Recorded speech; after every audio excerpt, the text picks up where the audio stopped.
네, 반갑습니다. 박양규 목사입니다. 오늘 여러분들과 같이 교사 세미나를 통해서 우리 다음 세대 사역을 나눌 수 있게 돼서 진심으로 기쁘고 감사하게 생각을 합니다. 그동안 우리 장로님께서 기도해 주신 것처럼 코로나로 인해서 참 많은 공백기가 있었는데 오늘 선생님들을 통해서 우리 아이들이 회복될 수 있었으면 좋겠습니다. 오늘 우리 선생님들과 같이 우리 말씀을 나눌 텐데 제가 추구하는 것은 어떤 지식을 전달하는 게 아니라, 그리고 한번 이렇게 감정적으로 열심히 하겠다 이렇게 사라지는 것이 아니라 어떻게 하면 좀 지속적으로 교회 사역에 활용할 수 있을까 하는 부분들을 우리 선생님들하고 같이 나누도록 하겠습니다. 네, 저는 방금 소개를 받은 박양규 목사고요. 교회교육연구소라는 것을 제 방에서 세웠습니다. 그래서 어디 거창한 게 아니고 제 방이 연구소입니다. 저는 보통 이렇지 않습니까? 젊은 우리 교육자분들이 주일학교를 맡다가 점점 연세가 들어가면서 교구를 맡고 그 다음에 이제 담임 목회자로 나가고 이런 과정을 거치는데, 저는 20년 동안 계속 다음 세대 사역을 했고요. 제 연배의 대부분의 목회자들이 지금 담임 목회를 나갔는데, 저는 오히려 다음 세대 콘텐츠 사역에 더 이제 올인을 하고 있습니다. 그래서 그동안 20년 동안 교회 교육 현장에서 우리 교사분들과 같이 호흡을 하고 같이 고민을 했던 그런 경험들을 발판으로 우리 선생님들하고 같이 고민을 하는 시간을 가지려고 합니다. 제가 이런 책들을 그동안 썼고요. 그래서 인문학은 성경을 어떻게 만나는가라는 책이 작년에는 이제 올해의 책으로 선정이 됐습니다. 그래서 많은 분들이 사랑을 해주셨는데요. 얼마 전에 리셋주일학교 이렇게 울리죠? 네, 리셋주일학교라는 책을 썼는데요. 코로나 이후에 어떻게 하면 다시 리셋을 해서 새롭게 도약을 할 수 있는가 하는 책을 썼습니다. 그래서 우리 선생님들과 같이 현장에서 느끼는 고민들 있지 않습니까? 그런 부분들을 우리 선생님들과 같이 나누려고 합니다. 네, 우리 선생님들이 굉장히 좀 표정이 경직이 되어 있는데요. 어떻게 이 분위기 어떻게 수습하죠? 네, 오늘 저부터 먼저 무너져 보도록 하겠습니다. 망가져 보도록 하겠습니다. 제가 나온 고등학교입니다.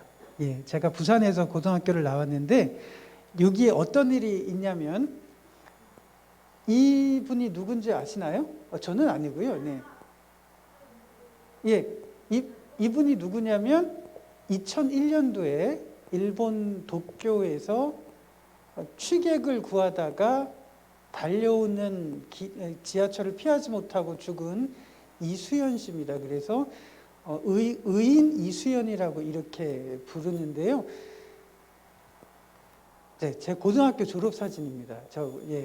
30년 전 고등학교 모습인데 옆에 있는 친구가 이제 이수연 그 친구입니다. 여기 이해가 되시죠?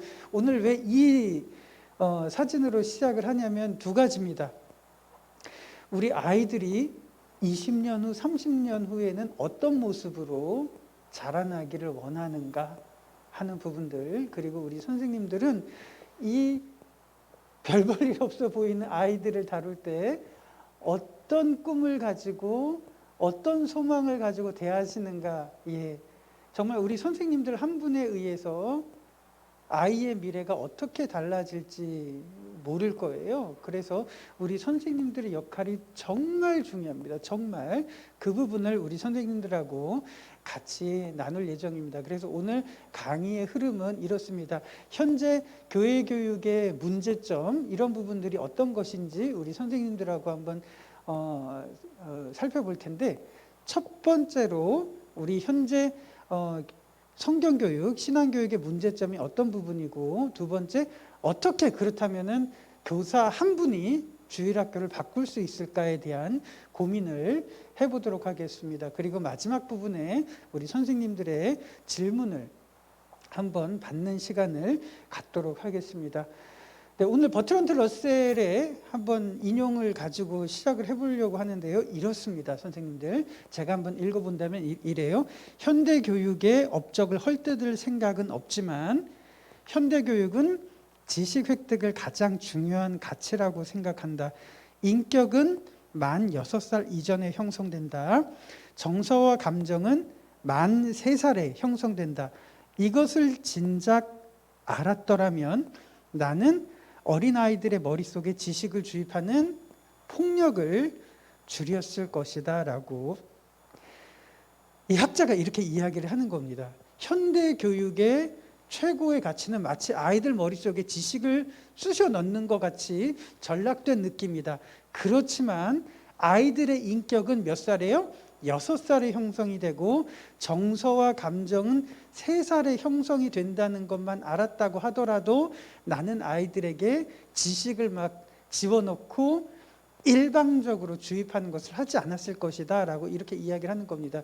이게 굉장히 중요하죠, 여러분. 3살이 되면 아이들의 감정과 정서가 형성이 됩니다. 그리고 그 시기는 두 번 다시 안 와요.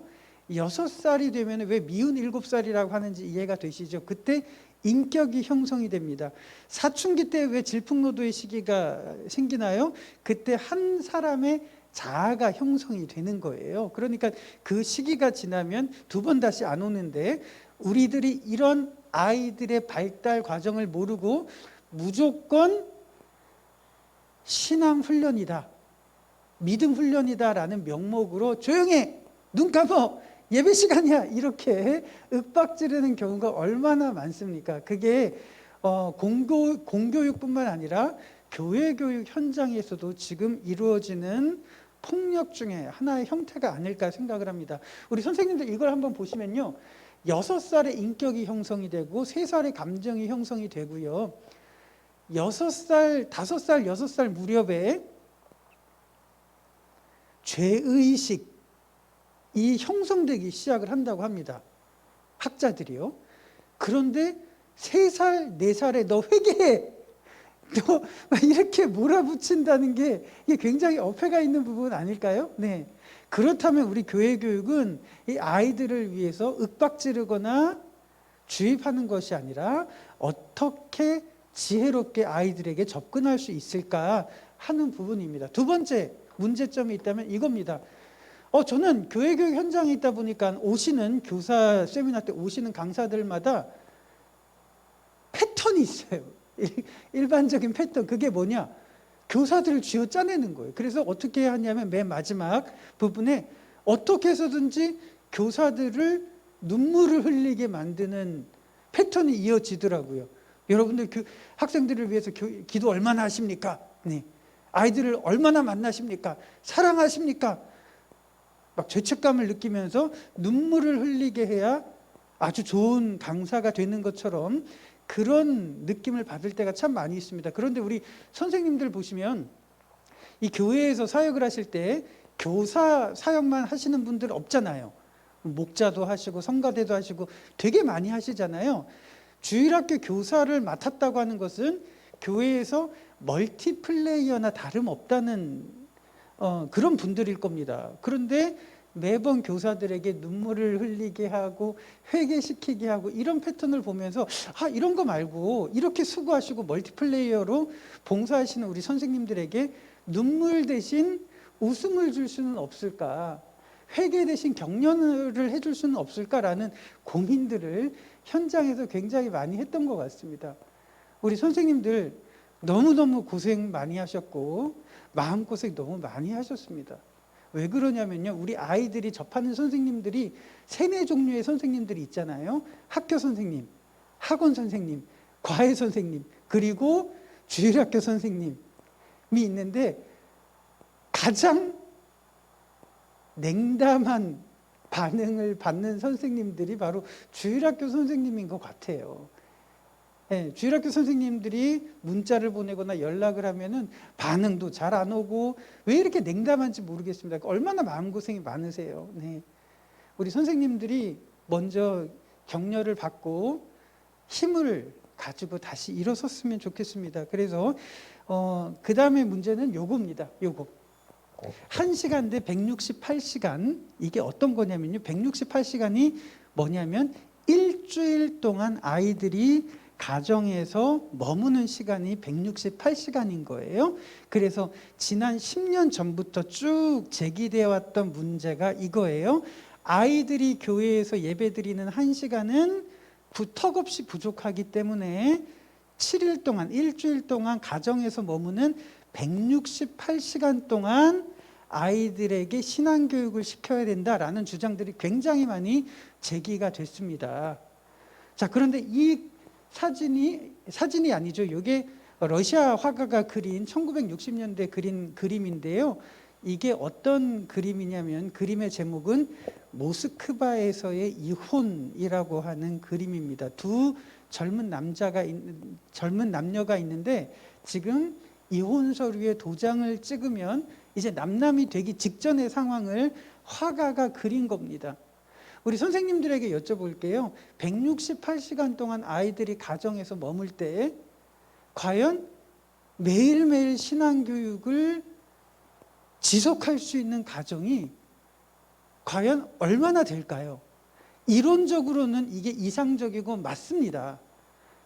168시간 동안 아이들이 가정에서 머물기 때문에 그 가정에서 신앙교육을 시켜야 되는 건 이 주장은 맞는데, 제가 교육 디렉터를 하면서 교회 교육 현장에 있다 보니까 맞벌이 부부들이 너무너무 많고요. 심지어 가정들이 깨어진 아이들이 너무 많은 거예요. 아이들이 어린 아이들인데, 조그만한 아이들인데 집에 가면 부모님들이 이런 환경을 겪어야 되는 아이들이 너무 많은 거예요. 그리고 특히 조성가정 아이들도 많고요. 점점 이런 깨어진 가정의 빈도수가 많아지다 보니까 168시간 동안 신앙교육 해라, 이게 너무 이상적이 되는 겁니다. 네. 어떻게 해야 되는가? 저는 그 반대라고 생각합니다. 우리들에게 주어진 1시간 동안 최선을 다해서 목숨을 걸어야 된다라고 저는 생각을 하는 겁니다.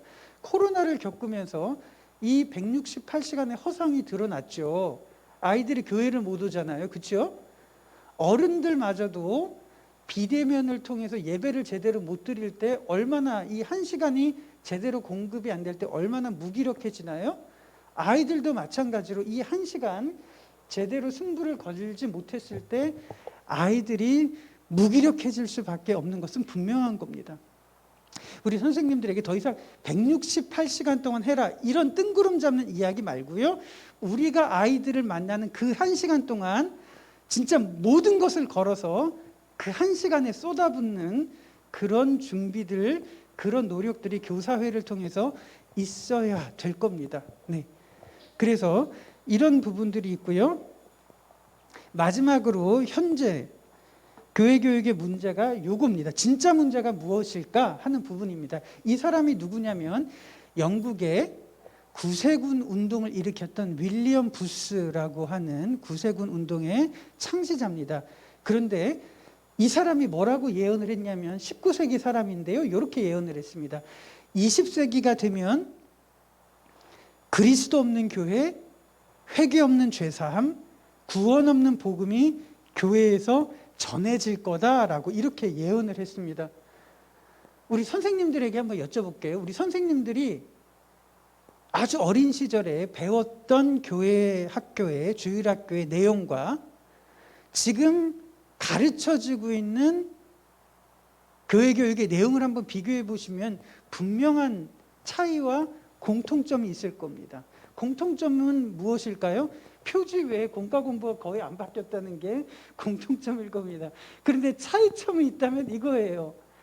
어린 시절에는 선명한 복음에 대해서 접했는데 요즘 교재라든지 요즘 아이들이 공과 공부할 때 배우는 내용들을 한번 보시면 이게 윤리책인지 착한 아이들 만들기 책인지 그걸 구분을 하지 못할 때가 되게 많아요. 그렇게 못 느껴보셨습니까?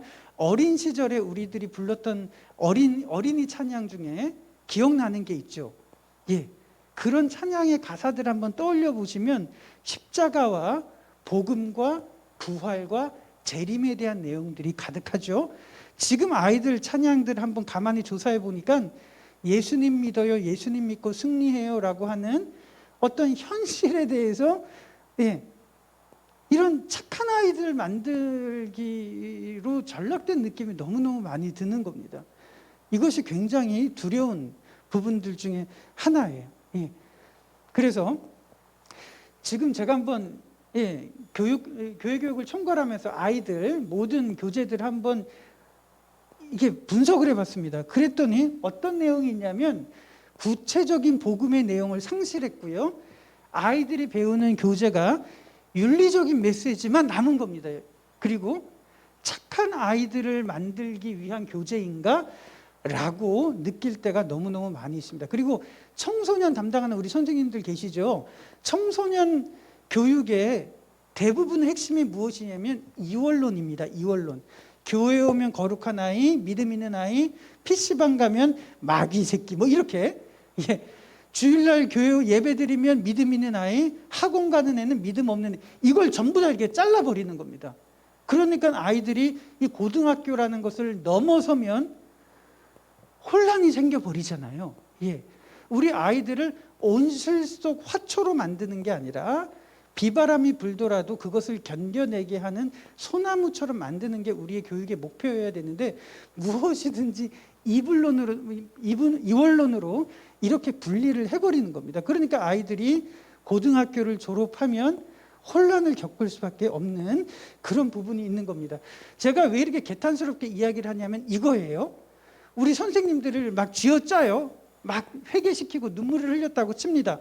그러면 우리 선생님들이 너무너무 착하셔가지고 그래 이번 주부터 열심히 아이들 가르쳐야지, 공과 공부 열심히 해야지 해서 공과 공부 교재를 딱 봤는데 이런 내용이 나오는 거예요. 제가 대한예수교 장로회 합동측 소속 목사입니다. 그러니까 우리나라에서는 가장 보수적인 교단이죠. 그런데 대한예수교 장로회 총회에서 만든 공과인데요.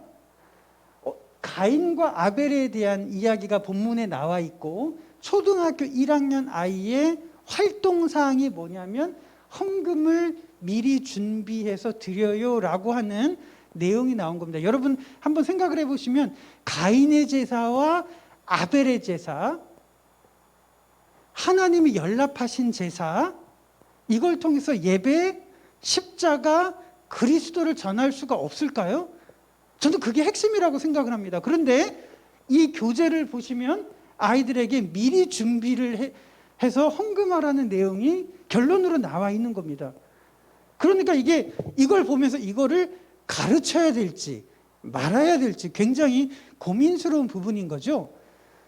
3학년 내용인데 이거예요. 질투하지 말고 칭찬해요. 이게 결론입니다. 공과 공부의 결론. 그러니까 옆에 아이가 새로운 게임기를 가지고 와도 질투하지 말고 칭찬하고, 옆에 아이가 100점 맞아도 질투하지 말고 칭찬해야 되고, 이게 아이들을 어떻게 교육을 시키려고 하는 건지 잘 모르겠습니다만 이렇게 만들어야 된다라고 하는 교재를 저희들이 지금 보고 있는 건데요. 더 황당한 내용이 이겁니다. 이게 뭘까요? 전 이걸 보고 굉장히 경악을 금치 못했습니다. 이게 어떤 거냐면 창세기 3장에 인류가 범죄한 장면이에요. 창세기 3장의 내용이고 초등학교 1학년 교재를 제가 그대로 캡처를 해왔습니다. 결론, 좋은 여자 만나서 결혼하고 좋은 남자 만나서 결혼해요라는 것이 아이들, 초등학교 1학년 아이들이 배우는 교재인 거예요. 왜 그럴까요? 여자가 선악과를 따먹어서 범죄를 했고 남자는 변명을 했다. 그러니까 선악과 따먹는 여자랑 결혼하지 말고 변명하는 남자랑 결혼하지 말아요. 이게 결론인 거예요. 그러니까 우리 선생님들이 아무리 회개하고 눈물을 흘려봐도 다시 아이들에게 교재를 잡으려고 하는 순간 이런 부분들이 개선이 되지 않는 것이 현실인 겁니다. 3학년 공과 공부에는 변명하지 말자라고 나와 있습니다. 제가 너무너무 황당해가지고 이거를 페이스북에 올렸더니 대전에서 사역하시는 5학년을 담당하시는 여자 전도사님이 이렇게 답을 하시더라고요. 말도 마세요, 목사님. 오늘 저희들 예배에서 돌아온 탕자 비유 알잖아요. 예, 돌아온 탕자 이야기를 전도사님이 설교를 하고 그리고 공과 공부를 보니까 이런 내용이 있었어요. 무슨 내용이 결론이었을까요? 돌아온 탕자 이야기를 하면서 어떤 내용이 결론이었을까요? 초등학교 5학년 책에 가출하지 말아요. 이게 결론으로 되어 있는 거예요. 예. 그러니까 우리 선생님들이 회개를 하고 안 하고 눈물을 흘리고 이게 중요한 게 아니라 아이들의 미래를 위해서 무엇을 가르쳐야 되는 기초부터 교단에서 전무한 부분인데 아무리 선생님들에게 눈물을 흘리게 한다는 것이 도대체 무슨 의미가 있을까 싶은 겁니다. 선생님들 너무 지금 열심히 하고 계시고요. 귀한 사역을 너무 감당하고 계시는데 예, 이거예요. 우리들이 고민을 해야 되는 것이 1780년에 주일학교가 처음 시작이 됐습니다. 로버트 레이크스라고 하는 평신도 언론인이 길거리에 있는 산업혁명 굴뚝 속에서 길거리에서 방치된 아이들을 모아서 글을 가르치기 시작을 했던 것이 주일학교의 시작입니다. 평신도가요. 우리 선생님들에게 정말 소망이 있다면 이겁니다. 교회 역사를 봤을 때 목회자나 신학자나 박사나 이런 사람들이 교회의 물줄기를 바꾼 것이 아니라 평범한 평신도 한 사람 한 사람이 교회의 아주 중요한 역사의 변곡점을 만들어 왔다는 이런 역사의 교훈이 우리들에게 주는 것이 너무너무 많습니다. 우리 선생님 한 사람에 의해서 바뀔 수 있는 부분이 너무 많습니다. 왜 그럴까요? 그 아이들을 직접 만나서 그 아이들에게 복음을 전하는 것은 우리 선생님 본인들이기 때문에 그렇습니다. 제가 참 많은 부분들을 고민을 했는데 이거예요. 앞으로 교회가 얼마나 줄어들 건가? 저출산 고령화 시대 때 아이들이 얼마나 줄어들 건가? 이런 통계나 예측이 너무 많은 겁니다. 그런데 그것보다도 더 중요한 것이 무엇일까요? 이런 흐름을 어떻게 해서든지 몸을 던져서 막아내는 것이 훨씬 더 중요한 일 아니겠습니까? 예, 그래서 우리 선생님들과 한번 그런 부분들을 가지고 더 고민을 해보려고 합니다. 네. 이게 삼일교회에서 초등학교 2학년 부서 공과 공부의 현장입니다. 2018년에 찍은 거예요. 그런데 지금 이만큼 남아있지도 않습니다. 왜요? 코로나 이후에 아이들이 절반 이상 사라졌거든요. 그런데 이걸 보시면 어떤 느낌이 드십니까? 우리 선생님들 원들이 되게 많죠. 우리 선생님들이 담당하고 있는 원이 굉장히 많습니다. 그러니까 선생님이 아이들을 가르치는데 여기 있는 아이들은 내 선생님보다 뒤에 반 선생님 목소리가 훨씬 더 큰 거예요. 그러니까 어떻게 해서든지 아이들에게 선생님의 소리를 전달을 하려고 여기가 커지면 저쪽에서 커지고 하다가 한번 제가 들어가니까 완전히 여기는 시장 바닥인지 예배실인지를 모를 정도로 이렇게 돼 있는 겁니다. 선생님들이 중요한 이유가 무엇일까요? 선생님들은 1년 52번 아이들을 감당해야 하시는 분들이기 때문에 중요한 겁니다. 그래서 선생님들의 사역이 너무너무 중요합니다. 우리 아이들이 초등학교 1학년부터 6학년 졸업을 할 때까지 교회에 몇 번 오는 줄 아십니까? 300번 오잖아요. 그렇죠? 300번 옵니다.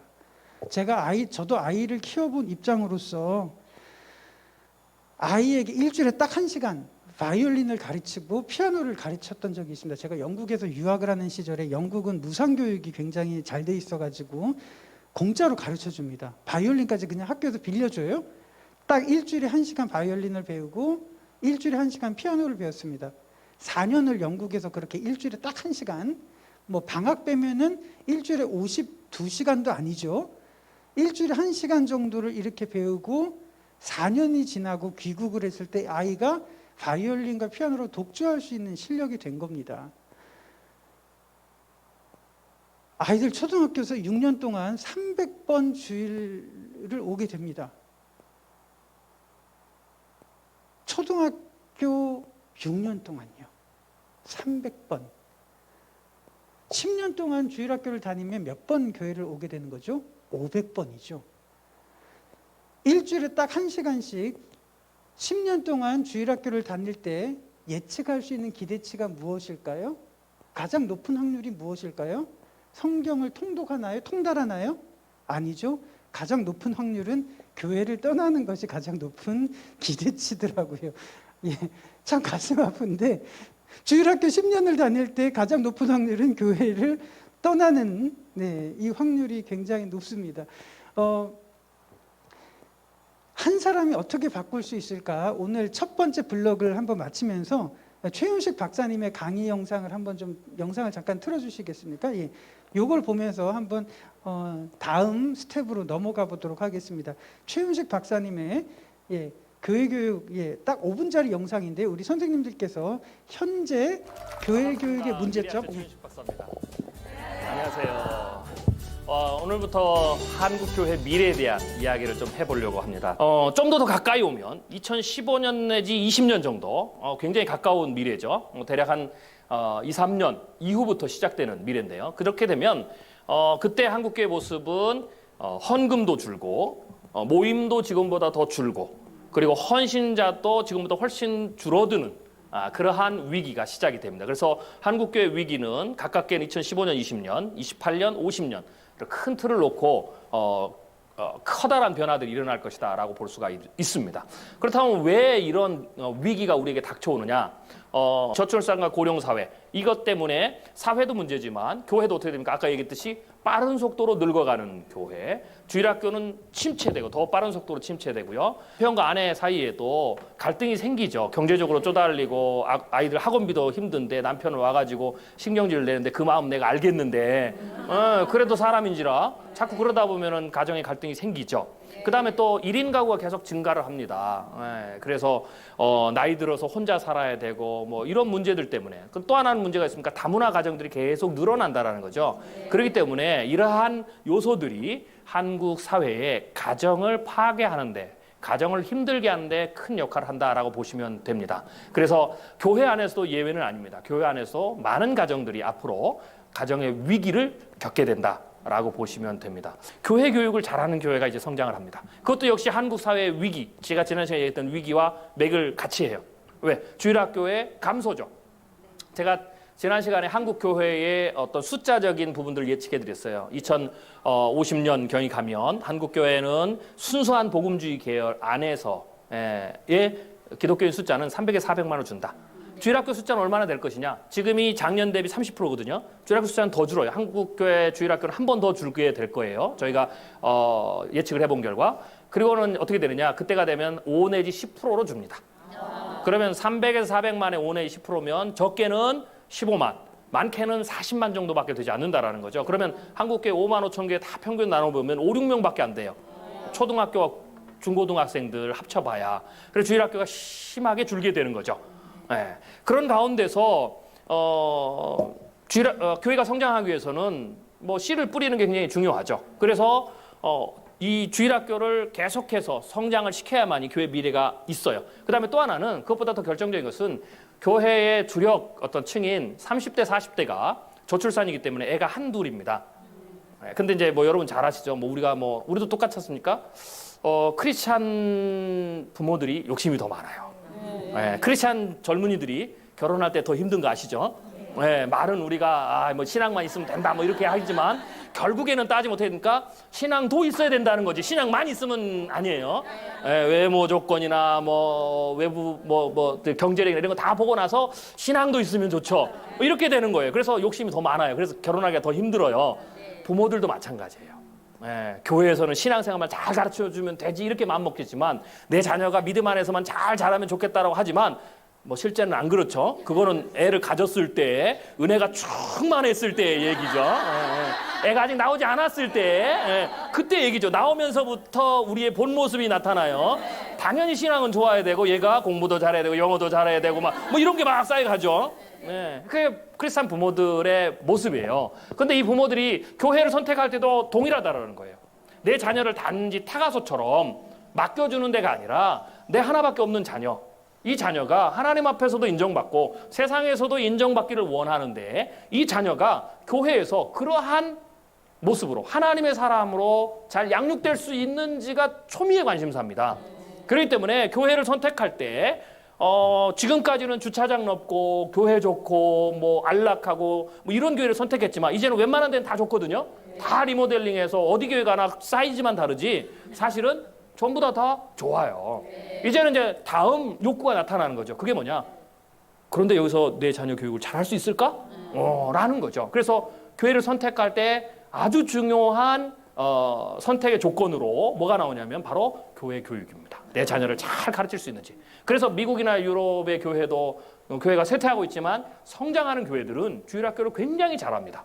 그래서 젊은 부모들이 주일학교가 그 교회를 선택하는 중요한 요인이 된다라고 볼 수가 있는 거죠. 그래서 주일학교를 잘 부흥시키는 교회가 성장한다. 반갑습니다. 미래학자 최윤식 박사입니다. 안녕하세요. 네, 이 영상 5분짜리 영상을 아신대학교 교육대학원 학생들하고 같이 봤습니다. 예. 학생들이 주는 거 맞고요. 더 심각한 문제는 이게 코로나 이전의 예측이라는 겁니다. 그런데 코로나가 터질 줄 알았습니까? 예, 코로나 이후에 아이들은 더 없어지는 겁니다. 그래서 더 이상 교사들을 열심을 독려하고 회개를 시키는 것은 의미가 없다는 겁니다. 왜 그럴까요? 아이들이 300번, 500번 교회를 올 때 그것을 어떻게 가르치는 것이 훨씬 더 중요하기 때문입니다. 이 영상을 봤을 때 말은 맞죠? 교회 교육을 잘 시키는 교회가 부흥하는 건 맞습니다. 그러면 어떻게 교회 교육을 잘 시키는 걸까요? 할 때 어떻게 하는 것이 잘 시키는 걸까요? 이 문제를 가지고 교육대학원 학생들하고 고민을 했습니다. 교회 교육을 잘 시키는 교회가 성장한다. 말은 맞는데 훨씬 더 중요한 것은 매주 1년에 52번, 10년에 520번 아이들에게 무엇을 가르치고 접근을 하느냐. 그 교사들이 훨씬 더 중요하다는 겁니다. 네. 그래서 교회 교육을 잘 시킨다는 구체적인 표현이 매주 아이들에게 필요한 그 콘텐츠를 먹이는 그것이 교회 교육을 잘 시킨다는 겁니다. 우리 첫 번째 블록이 끝났고요. 두 번째 블록으로 이제 넘어갈 텐데요. 항상 첫 번째 블록이 너무너무 지루했어요. 두 번째 블록부터 이제 좀 본격적으로 이제 선생님들의 피부에 와닿는 거, 선생님 한 사람이 얼마나 중요하고 어떻게 아이들을 변화시킬 수 있는지를 우리 선생님들하고 한번 공감을 해보고 실제 사례로 들어가려고 하는데요. 두 번째 블록에서는 제가 시범 조교가 되고 우리 선생님들은 아이들이 된다는 입장으로 한번 더 접근을 해보려고 합니다.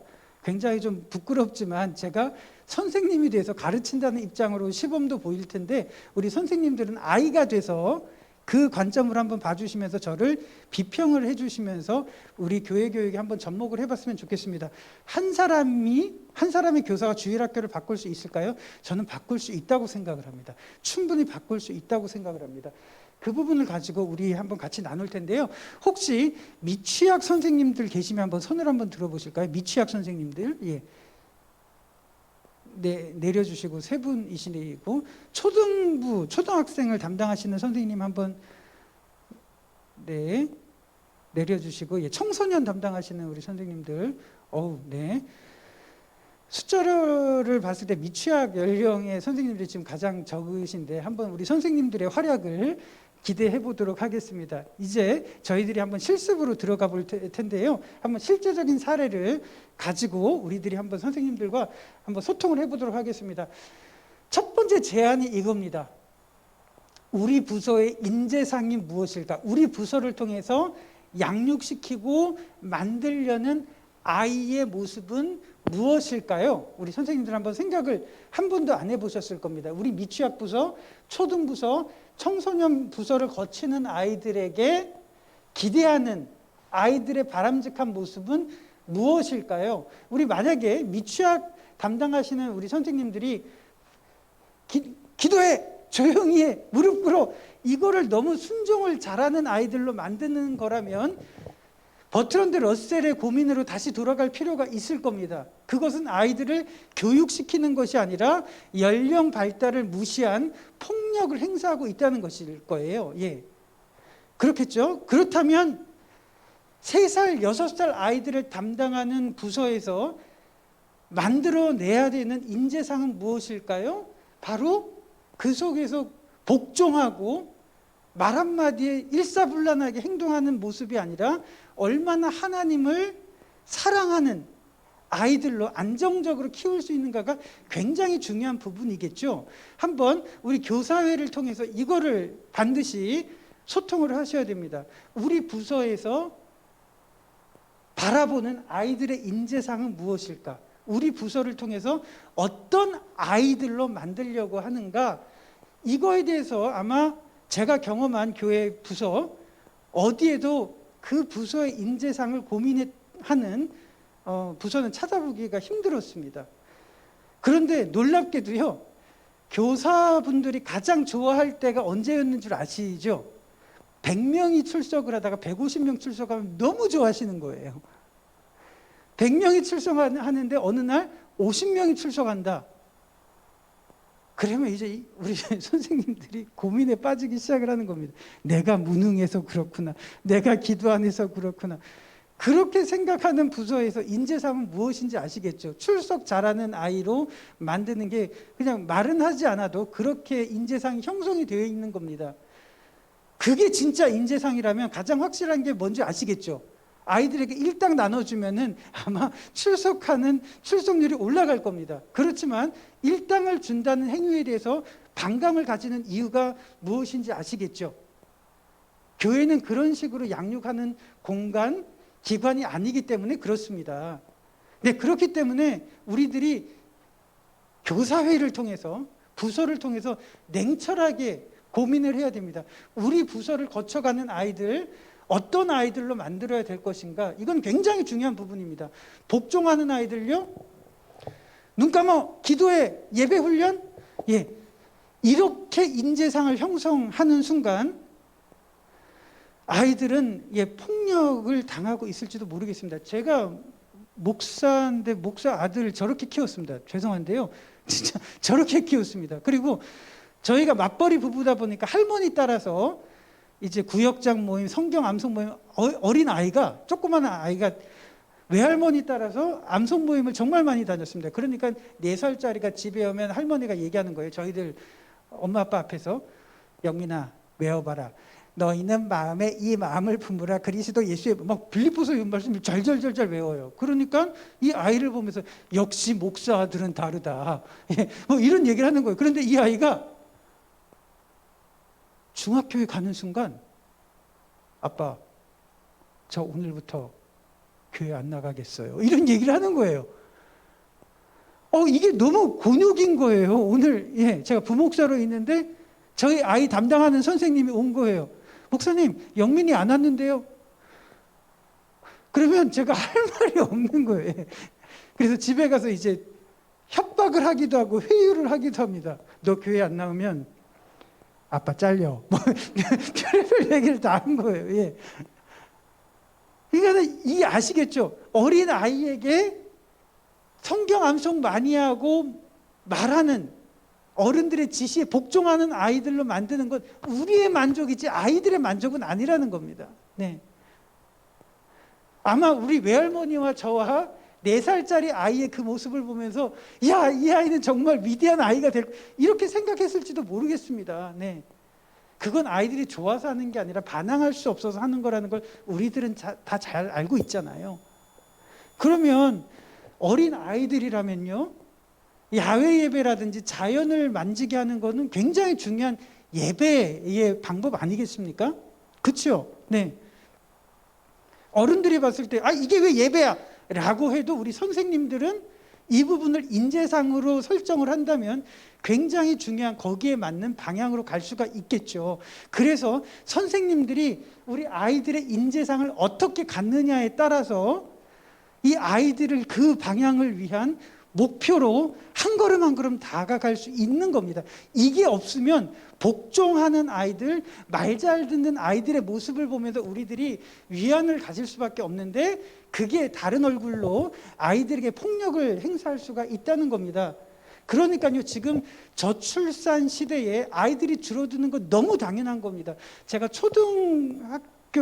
초등부서를 담당을 했을 때 6학년에서 중고등부 넘어가는 아이가 33명이었어요. 그런데 유치부에서 초등학교 1학년 올라오는 아이가 12명인 겁니다. 2년, 3년 지나면 어떻게 되는지 아시죠? 배가 부흥이 아니라 이걸 어떻게 표현할까요? 배가 부흥의 반대가 뭐죠? 배가 반쪽인가요? 네, 이렇게 되는 겁니다. 자연적으로. 그러니까 위에서는 열심히 없는 걸까요? 이게 아니겠죠. 자연적으로 아이들이 없는 건데요. 이 사람이 누구냐면 한번 여러분들에게 문제를 내볼게요. 이 사람은 로버트 루이 스티븐슨인데 어릴 때부터 기관지가 너무너무 안 좋아서 정상적으로 학교를 다닐 수가 없었어요.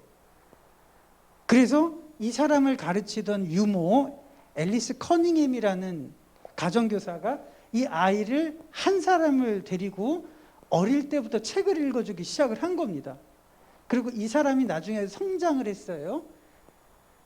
그리고 난 다음에 미국 여인과 사랑을 하고 결혼을 했는데 이 미국 여인에게 아들이 있었던 거예요. 페니 오스본이라는 여자가 이제 재혼을 했는데 그 여인에게 아이가 있었던 거예요. 그러니까 이 스티븐슨이 어릴 때 커닝햄에게서 수없이 들었던 이야기를 가지고 그 기억을 되살려서 아이에게 이야기를 들려주고 이 들려준 이야기를 써내려가기 시작을 하는 거예요. 어떤 이야기일까요? 혹시 맞출 수 있는 분 계세요? 실버 선장과 짐 호킨스와 뱀보 주점에서 배를 타고 떠나서 보물이 그려져 있는 지도를 찾아가는 이야기. 이제 뭔지 아시겠죠?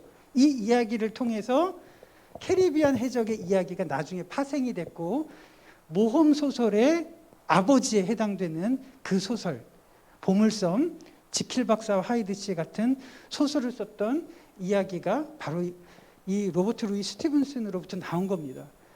그러니까요, 우리 10명이 오는 반이 만약에 2명으로 왔다고 그러면 실망할 것이 아니라 시각을 가지는 겁니다. 이 2명 아이에게, 1명 아이에게 이야기를 전하는 겁니다. 이 1명을 위해서 하나님의 말씀을 전하는 그런 마음으로 우리들이 가르친다면 이 아이가 또 다른 스티븐슨이 될 수도 있지 않겠습니까? 어떤 선교회에서는 쉐이커스라고 하는 청년들, 여러분들 검색해 보시면 알 겁니다. 여름 겨울마다, 우리 전도사님은 아실 텐데 여름 겨울마다 다음 세대 사역으로 가장 활발하게 사역하는 단체가 있어요. 그런데 이 젊은이들이 모여서 무엇을 하냐면 15명의 젊은이들이 토요일마다 오지, 주일학교가 없는 곳으로 찾아가요. 2명의 아이들을 위해서 15명의 선생님들이 찾아가서 2명 아이 앉혀놓고 선생님들이 율동하고 이야기를 하고 구연동을 하는 겁니다. 어디 오지마을 가서 4명 아이들 앞에 앉혀놓고 25명 선생님들이 내려가서 아이들을 가르쳐서 이야기를 해주는 겁니다. 우리들은 이 숫자가 반대여야 될 거라고 생각을 하잖아요. 선생님 5명이 25명 아이들을 맡는 것이 정상이라고 생각을 하는데 이 선교단체에서는 2명 아이들, 3명을 위해서 15명, 20명의 젊은이들이 내려가서 그 앞에 앉아서 선생님들이 율동을 하고 이렇게 하는 겁니다. 그러면 이 아이들이 느꼈을 그 감동과 기억이 얼마나 클까요? 선생님들 1명이 1명 앉혀놓고 하는 게 저는 절대로 하찮은 일이 아니라고 생각을 합니다. 그런 아이들과 그런 정성을 통해서 스티븐슨 같은 수많은 작가들이 그렇게 나올 수 있다고 저는 확신을 합니다. 그러니까 오늘 5명한테 2명에게 이게 아니라 이 2명이기 때문에 더 집중해서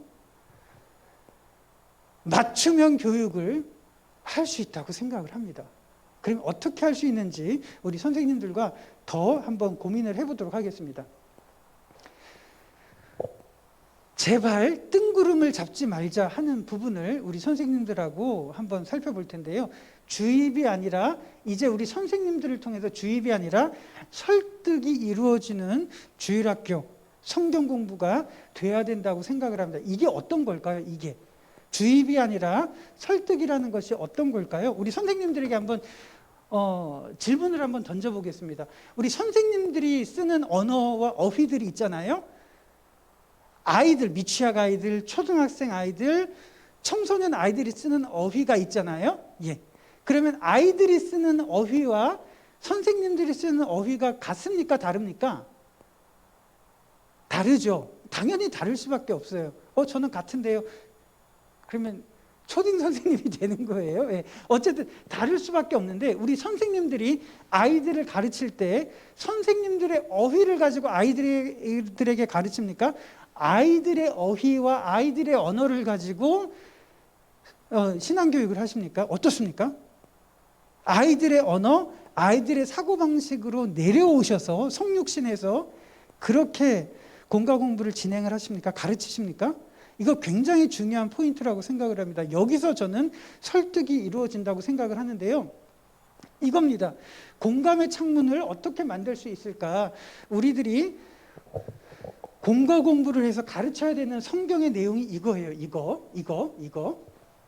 그런데 아이들에게 공감을 하기 위해서는 저는 이제 인문학을 워낙 많이 연구를 했으니까 인문학의 내용을 가지고 요 사이 아이들에게 공감을 할 수 있는 이 부분을 가지고 아이들에게 가르치려고 주력을 하고 있습니다. 그러니까 교회는 성경을 가르치는 기관이 되어야 됩니다. 그런데 어휘를 가지고 어떻게 아이들과 소통할 수 있는지를 고민을 해서 아이들의 언어로 번역하는 과정을 우리 선생님들이 반드시 하셔야 되는 겁니다. 오늘 이 부분을 가지고 한번 집중적으로 우리 선생님들과 고민을 해보도록 하겠습니다.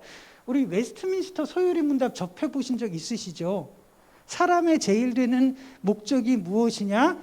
하나님을 영화롭게 하는 것과 영원토록 그를 즐거워하는 것이다 라고 저도 배웠고 세례를 받을 때 문답을 합니다. 다시요. 사람의 제일 되는 목적이 무엇이냐? 답은 같이 한번 읽어볼까요? 시작. 하나님을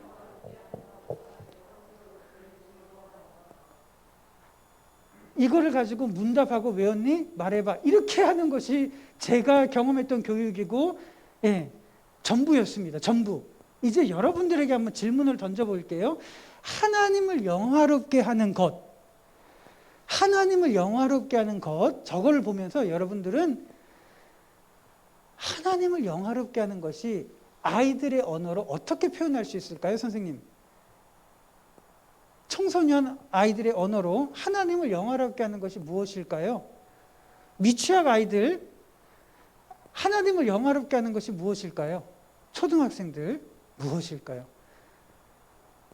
자, 우리 선생님들이 이제 수동적으로 계셨다면 이제 능동적으로 한번 바꿔보도록 하겠습니다. 우리 이런 표현 굉장히 많이 하잖아요. 고난 중에서도 하나님의 은혜를 붙들고 살아가자. 이거 굉장히 많이 하는 표현이잖아요. 고난 중에서도 하나님의 은혜를 붙들고 살아가자. 굉장히 많이 합니다. 자, 그런데 고난, 은혜. 6살 아이들 이 고난, 은혜 씁니까? 안 씁니까? 이 단어? 뭐 이름이 김은혜, 이은혜, 박은혜면 뭐 쓸 수도 있겠지만 이 아이들 미취학 중에서 고난, 은혜 안 씁니다. 혹시 청소년들 아이들의 일상 언어에서 고난, 은혜 씁니까? 청소년 선생님들? 쓰나요? 초등학교 아이들 고난이라는 단어, 은혜라는 단어 씁니까? 초등학교 3학년이 철수야 오늘부터 하나님의 은혜를 붙들고 살아가자 뭐 이렇게 얘기를 하나요? 안 그렇잖아요. 예. 그런데 어휘는 안 쓰지만 이러한 개념은 가지고 있죠. 그렇죠? 네, 이겁니다. 그러면 우리 선생님들이 진짜 중요한 게 오늘 전도사님 혹은 목사님이 이런 부분을 설교를 하셨어요. 그럼 선생님들이 정말 중요한 거는 아이들은 이거를 그냥 말로만 들었단 말이에요. 그러면 이거를 아이들의 언어로 번역을 해주는 거는 누구요? 선생님들의 몫이 돼야 되는 겁니다. 한번 선생님들에게 한번 질문을 해보도록 하겠습니다. 고난 중에서도 은혜를 붙들고 살아가자. 미취학 부서 우리 선생님들, 미취학 부서 유치부, 유아부 우리 선생님들 아까 손을 드셨는데 어떻게 이거를 아이들의 언어로 바꿀 수 있을까요? 미취학 부서는? 네, 어떤 부서가 오늘 제일 잘 하시는지 한번 보도록 하겠습니다. 미취학 부서, 아까 손 드셨죠? 미취학 부서 한 번만 손 들어보세요. 네, 아이들의 언어를 어떻게 바꿀 수 있을까요?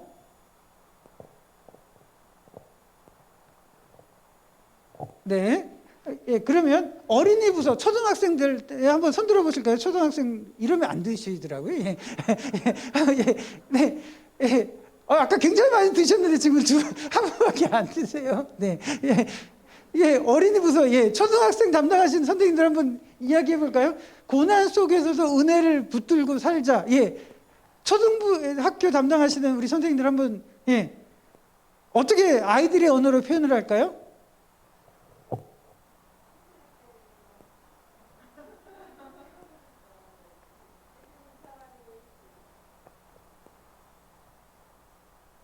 사랑을까지 나왔어요.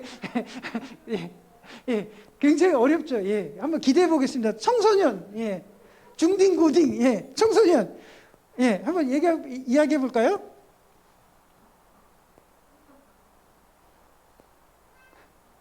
네, 화이팅! 예, 예, 중간에 우리 청소년 담당하시는 우리 선생님들이 계셨는데요. 네, 기대해 보겠습니다. 예, 청소년.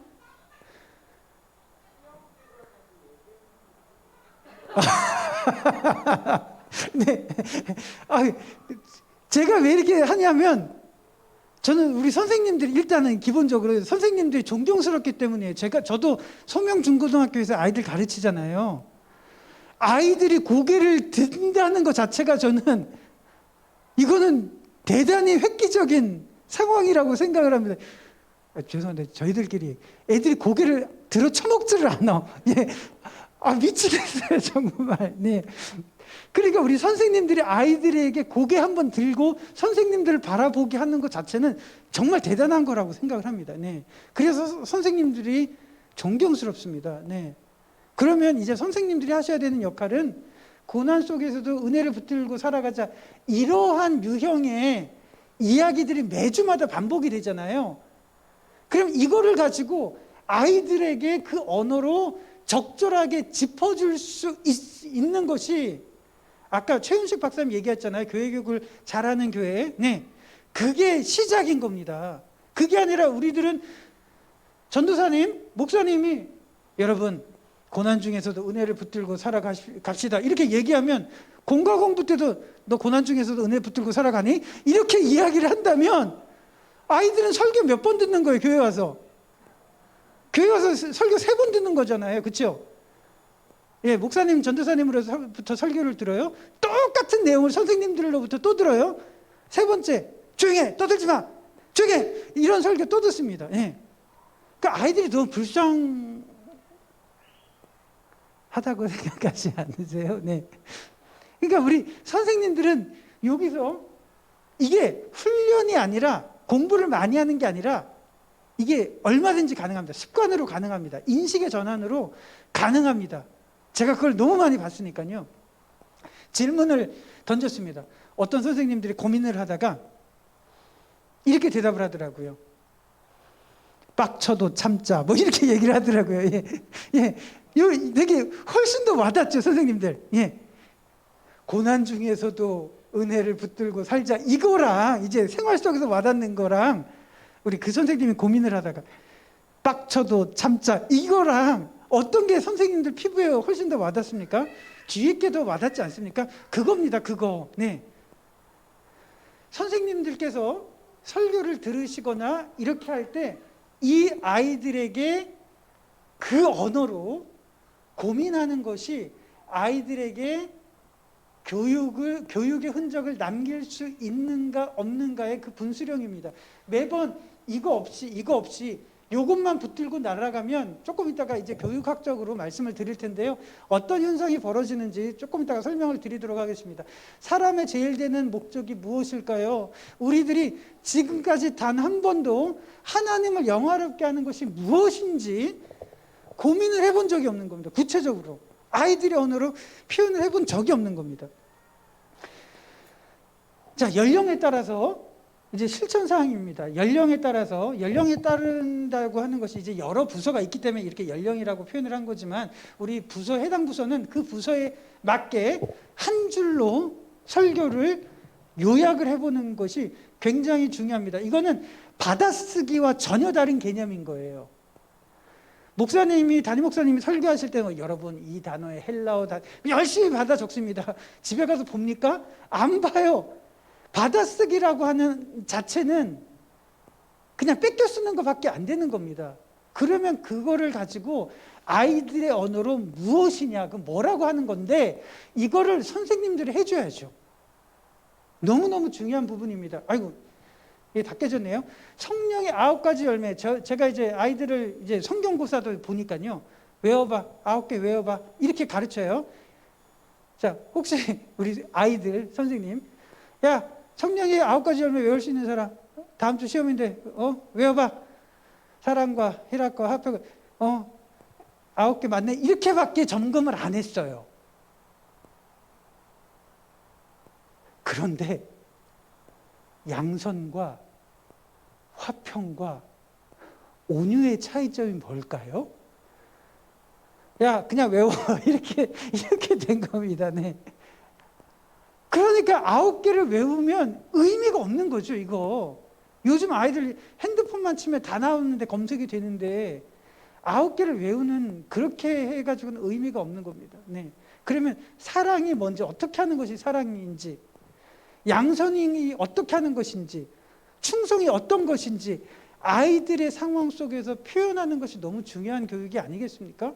그러면 이제 떠오르는 게 있죠, 선생님들. 연극도 할 수 있겠죠.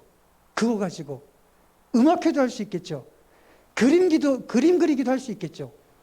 흙을 가지고 만들기도 할 수 있겠죠. 여기서 정말 다양한 예배 형태들이 파생이 되기 시작을 하는 겁니다. 이게 굉장히 중요한 부분입니다. 그래서 하워드 가드너 박사가 아주 중요한 부분인데요. 학습 전이라는 이야기를 했습니다. 학습 전이가 무엇이냐면 한 분야에서 얻은 지식을 다른 분야에서 발휘할 수 있는 것을 학습 전이라고 합니다. 그래서 요즘 시대에 학습 전이는 너무너무 중요한 부분입니다. 더 이상 국어 과목, 수학 과목, 영어 과목, 과목별로 따로따로 되는 시대가 아니라 지금은 통합을 넘어서 융합적인 사고로 나아가는 시대잖아요. 그런데 우리들이 교회에서 배운 내용을 학교에서, 학원에서 학습 전이할 수 있나요? 절대 안 되죠. 왜요? 우리들은 주입만 받았으니까. 그러니까 교회 교육이 남는 게 없는 겁니다. 교회 와서 설교 3번 들으니까 500번 교회를 나오면 가장 높은 확률이 뭐예요? 교회 떠나는 게 가장 높은 확률이 되는 겁니다. 네. 아이들은 어떻게 기억을 할까요? 사람은 어떻게 생각하고 배우고 기억하는가에 따라서 학습 전이 말씀을 드렸는데, 이거를 아이들이, 선생님들이 설명을 하면은 그걸 아이들의 나름대로의 암호를 통해서 뇌에 저장을 합니다. 그리고 그것을 회수하는 것이 아이들이 비로소 교육을 받았다라고 이야기를 하는 겁니다. 다시요. 무엇인가를 가르쳐주면 그게 아이들 나름대로의 암호가 돼서 기억 속으로 들어가서 나중에 그게 다른 형태로 회수, 발휘가 되는 것을 교육의 효과라고 이야기를 합니다. 그러니까 학습 전이와 교육의 효과에 대해서 사실은 근본적으로는 동일한 거죠. 네. 그러면 우리 선생님들 이거를 위해서 말씀드린 대로 아이들의 언어로 변화를, 아이들의 언어로 표현을 하는 것이 굉장히 중요한 부분인 겁니다. 네. 그러면 우리 선생님들에게 연습하기를 해볼 수가 있어요. 지난주 담임 목사님이 설교를 하셨을 거예요. 받아쓰기 하지 마시고, 안 보잖아요. 어차피 받아쓰기 하지 마시고 이번 주, 지난주 담임 목사님 설교를 한 줄로 요약을 해보시는 겁니다. 6살 아이를 담당하신 분들이라면 6살 아이에게 오늘 담임 목사님 설교를 뭘로 표현을 하지? 그렇게 한번 고민을 해보세요. 이게 아까 질문을 드렸을 때 우리 선생님들이 대답하기가 어려웠잖아요. 이거는 훈련이 안 돼서, 습관이 안 돼서 그런 거지, 이거를 고민을 해보시면 누구든지 되게 돼 있습니다. 네. 제가 조금 이따가 이제 실제 사례를 보여드릴 텐데요. 네. 지난주 담임 목사님 설교 제목이 뭔지 아시는 분 있으신가요? 한번 손을 한번 들어보시면. 지난주 대예배 때 담임 목사님 설교하신 거. 네. 아이고 어떡하지? 아이고 어떡하지? 죄송합니다. 아이고 어떡하지? 죄송합니다. 네. 네. 그러면 네. 그거를 이제 한 줄로 요약을 하는 게 되게 중요합니다. 한 줄이라고 하는 것이 아이들의 언어로 요약을 하는 겁니다. 이제 여러분들의 부서로 옮겨보도록 하겠습니다. 재정을 많이 투입하느냐, 교사 공간을, 아이들의 교육 공간을 만드냐, 이런 담론이 아니라 진짜 한 사람이 바꿀 수 있는 그 구체적인 사례가 이겁니다. 이번 주에 담당 우리 교역자 목사님이나 전도사님이 설교를 하신다면 적어도 금요일이나 토요일까지는 우리 선생님들에게 합의가 된 내용이 있어야 됩니다. 이번 주는 마태복음 5장으로 할 텐데요. 한 줄로 아이들 PC방 가지 말자. 이 한 줄로 설교를 할 겁니다. 이런 식으로 한 줄로 이제 이런 내용들을 미리 이번 주에 이런 설교가 있을 거라고 말씀을 하시면 그거를 교사회에서는 한 줄을 어떻게 표현할 것인가를 우리 선생님들이 고민하시는 것이 일주일 동안 감당하셔야 되는 부분인 겁니다. 그러니까 아이들에게 터치하고 아이들을 만나고 아이들에게 학습전이 교육의 효과를 남길 수 있는 것은 우리 선생님 한 사람을 통해서 가능한 거죠. 그러니까 우리 선생님들은 너무너무 아이들의 입장에서 봤을 땐 위대한 분들이라는 겁니다. 이거 얼마든지 선생님들과 교사회에서 합의하면 가능한 부분이잖아요. 이번 주 아이들 중고등부 설교는 요한복음 13장을 가지고 예배 시간에 졸지 말자 이렇게 설교, 이게 한 줄입니다. 이렇게 만들고 난 다음에 그 다음에 이제 설교 준비를 해도 됩니다. 그런데 이 한 줄이 없으니까 어떻게 되나요? 설교가 여러 가지 말은 많이 하는데 그래서 뭐 이렇게 되게 모호해지는 겁니다. 그래서 이거 한 줄로 만드는 거는 목회자 본인을 위해서도 굉장히 중요한 부분입니다. 한 줄을 궁극적으로 이 한 줄을 찾아가는, 논리적으로 찾아가는 거 굉장히 중요하고요. 이 한 줄, 우리 선생님들에게 요 한 줄 요걸 설교할 겁니다 라고 선생님들과 교사회에서 이야기를 한다면 우리 선생님들은 그 한 줄을 위해서 아이들의 언어로 어떻게 표현할 것인가를 우리 선생님들이 고민을 하시는 거예요. 네. 그러면 싸웠을 때 먼저 화해해요 라는 것을 만약에 전도사님이 이렇게 미리 하신다면 우리 선생님들이 똑같이 먼저 때려도 화해하자라고 설득을 할 수도 있는 거고 그거하고 관계된 이야기를 들려줄 수도 있는 거고 그렇죠? 음악을 들려줄 수도 있는 거고 그림을 들려줄 수도 있는 거고 하니까 선생님들의 구성원에 따라서 이것을 어떻게 표현할 것인가에 대한 아이디어를 모으면 합집합을 만든다면 이게 교사들의 파워, 역량이 이렇게 모아진다면 어마어마해지는 겁니다. 그럼 어떻게 하지? 어떻게 하지? 한 교사가 이렇게 고민하다가 어떤 분이 이렇게 한번 해보세요 라고 하면은 이게 합집합이 된다면 그 부서의 역량이 되는 거잖아요. 이거는 교사들이 공부를 많이 해서 이게 아니라 이러한 교사회의 시스템을 통해서 교사 한 사람을 통해서 얼마든지 가능한 부분인 겁니다. 자, 그러면 아까 그 부분으로 돌아가서 고난 중에도 하나님의 은혜를 붙들고 살자. 오늘 전도사님이 이번 주에 이걸 얘기할 거예요. 이렇게 한 줄로 말한다면 우리 선생님들은 그거를 어떻게 표현할 것인가 한번 생각을 한번 해보시면 좋겠어요. 지금 이제 나중에 실제 사례를 케이스 스터디를 같이 할 거니까요. 예. 지금 혼자서 한번 생각을 해보시면 좋겠습니다. 이번 주에 전도사님이 미리 교사회 때 고난 속에서도 하나님의 은혜를 붙들고 살자 이렇게 설교를 할 겁니다. 미리 말씀을 하셨어요. 교사들에게. 예. 교사들은 이거를 받고 난 다음에 어떻게 표현할 것인가 하면 아이디어들이 굉장히 많겠죠. 이에 관련된 이야기들도 있겠죠. 사례들도 있겠죠. 네, 에피소드들도 있겠죠. 심지어 인형극도 할 수 있겠죠. 연극도 할 수 있겠죠. 음악회도 할 수 있겠죠. 다양한 방편으로 표현하는 것이 가능합니다. 코로나 시대에 우리 교사들이 어떻게 하냐면 아이들이 비대면으로밖에 못 보니까 화면에다가 선생님들이 이렇게 인형극을 가지고 이렇게 만들기도 하고 예, 다양한 방식으로 표출이 될 수 있는 겁니다. 예. 그런데 이런 아이디어가 없기 때문에 아이들이 오늘 안 왔어요, 못 와요. 그러면 어떻게 진행이 되는지 이게 너무 뻔한 겁니다. 네. 2020년 저는 잊을 수가 없습니다. 갑자기 코로나가 터져서 교회에 못 오게 되는, 일방적으로 못 오게 되는 이런 상황이 된 겁니다. 그러니까 교회들마다 어떻게 교육이 이루어지는가 봤더니 20분 온라인 예배를 드리는데 10분 이렇게 앞에서 이제 율동을 하고요. 전도사님이 화면 앞에서 이렇게 미리 녹화한 영상, 여러분 안녕 이렇게 살아요 끝. 20분 이거를 보여주는 것이 예배로 그냥 끝나게 되는 겁니다. 학습 전이 없이, 언어의 변환 없이 뭐가 남겠냐는 겁니다. 그러니까 아이들, 그때 청소년 아이들이 어떻게 예배 드리시는지 알 겁니다. 부모님들이 야 접속해 빨리 이렇게 하니까 아이들이 집에서 마스크 쓰고, 지방에서 마스크 쓰고 비대면이라고 이렇게 하는데, 그래도 이제 담당자는 네 얼굴 좀 보여줘라고 하는데 아이들 뭐밖에 안 나오는지 아시죠? 이마밖에 안 나옵니다. 예. 화면에서. 예.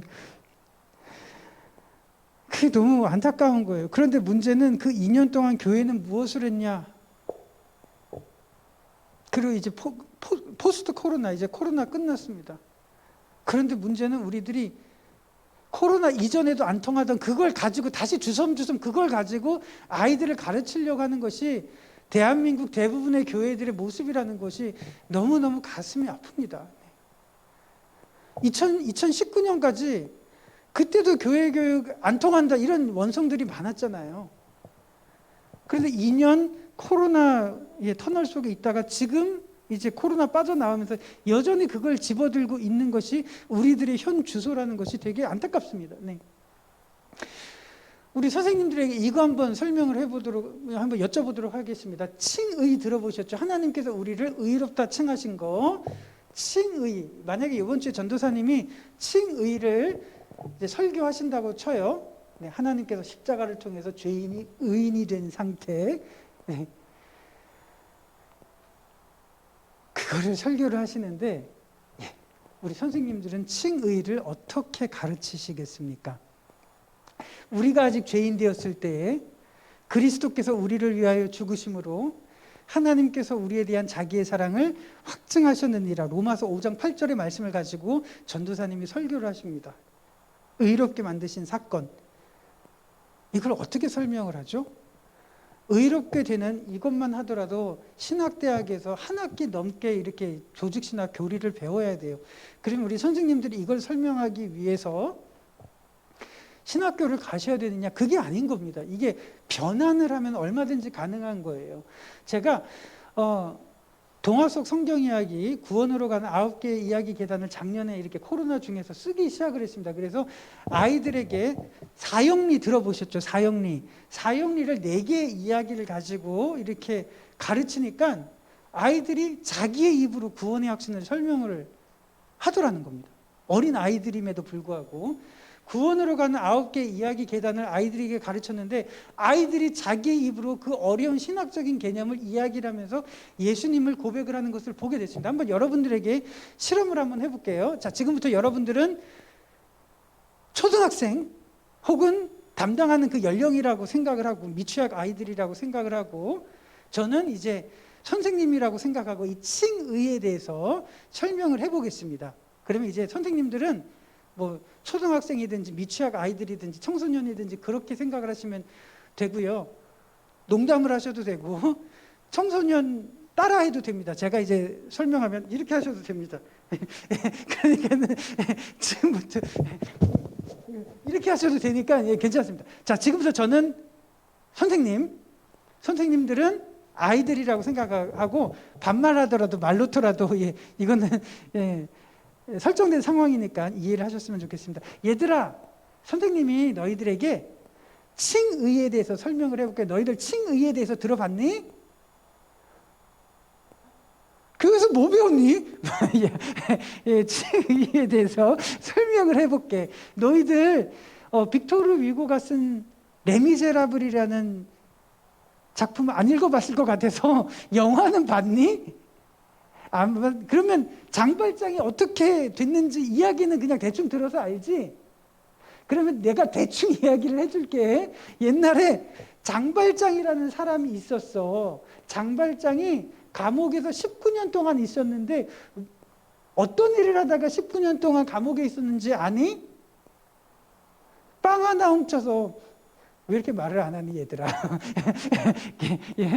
빵 하나 훔쳐서 19년 동안 있었어. 그런데 가석방돼서 나왔어. 그런데 가석방된 죄수 신분이었기 때문에 아무도 장발장을 받아주지 않은 거야.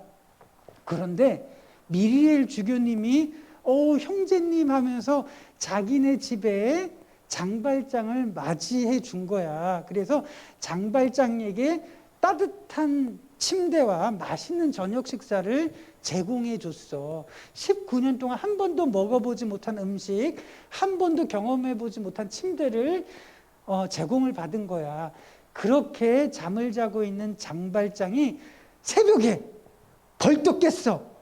빵 하나를 훔쳤다는 것 때문에 19년 동안 감옥에 있었던 것이 너무 화가 나서 어떻게 해서든지 19년 동안에 있었던 일을 보상을 받으려고 고민을 했어. 그때 저녁 때 먹었던 은쟁반과 은식기를 눈여겨본 거야. 그래서 은쟁반과 은식기를 자루에 넣고 도망갔어. 그랬는데 도망가다가 그 다음날 경찰에게 잡혔어.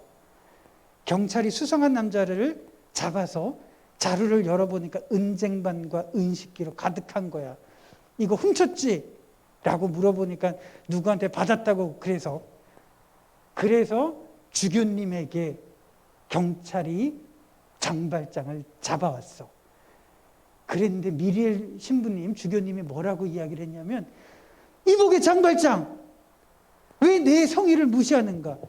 은식기, 은쟁반뿐만 아니라 은초대까지 가져가라고 하지 않았나? 하면서 은초대까지 준 거야. 세상에. 너희들이 장발장이라면 기분이 어땠을까? 너희들이 장발장이라면 기분이 어떨까? 기분이 없니 너희들은? 네. 너희들은 기분이 어떨까? 어쨌든 주교님이 은초대까지 준 거야. 그런데 이제 너희들 한번 생각을 해봐.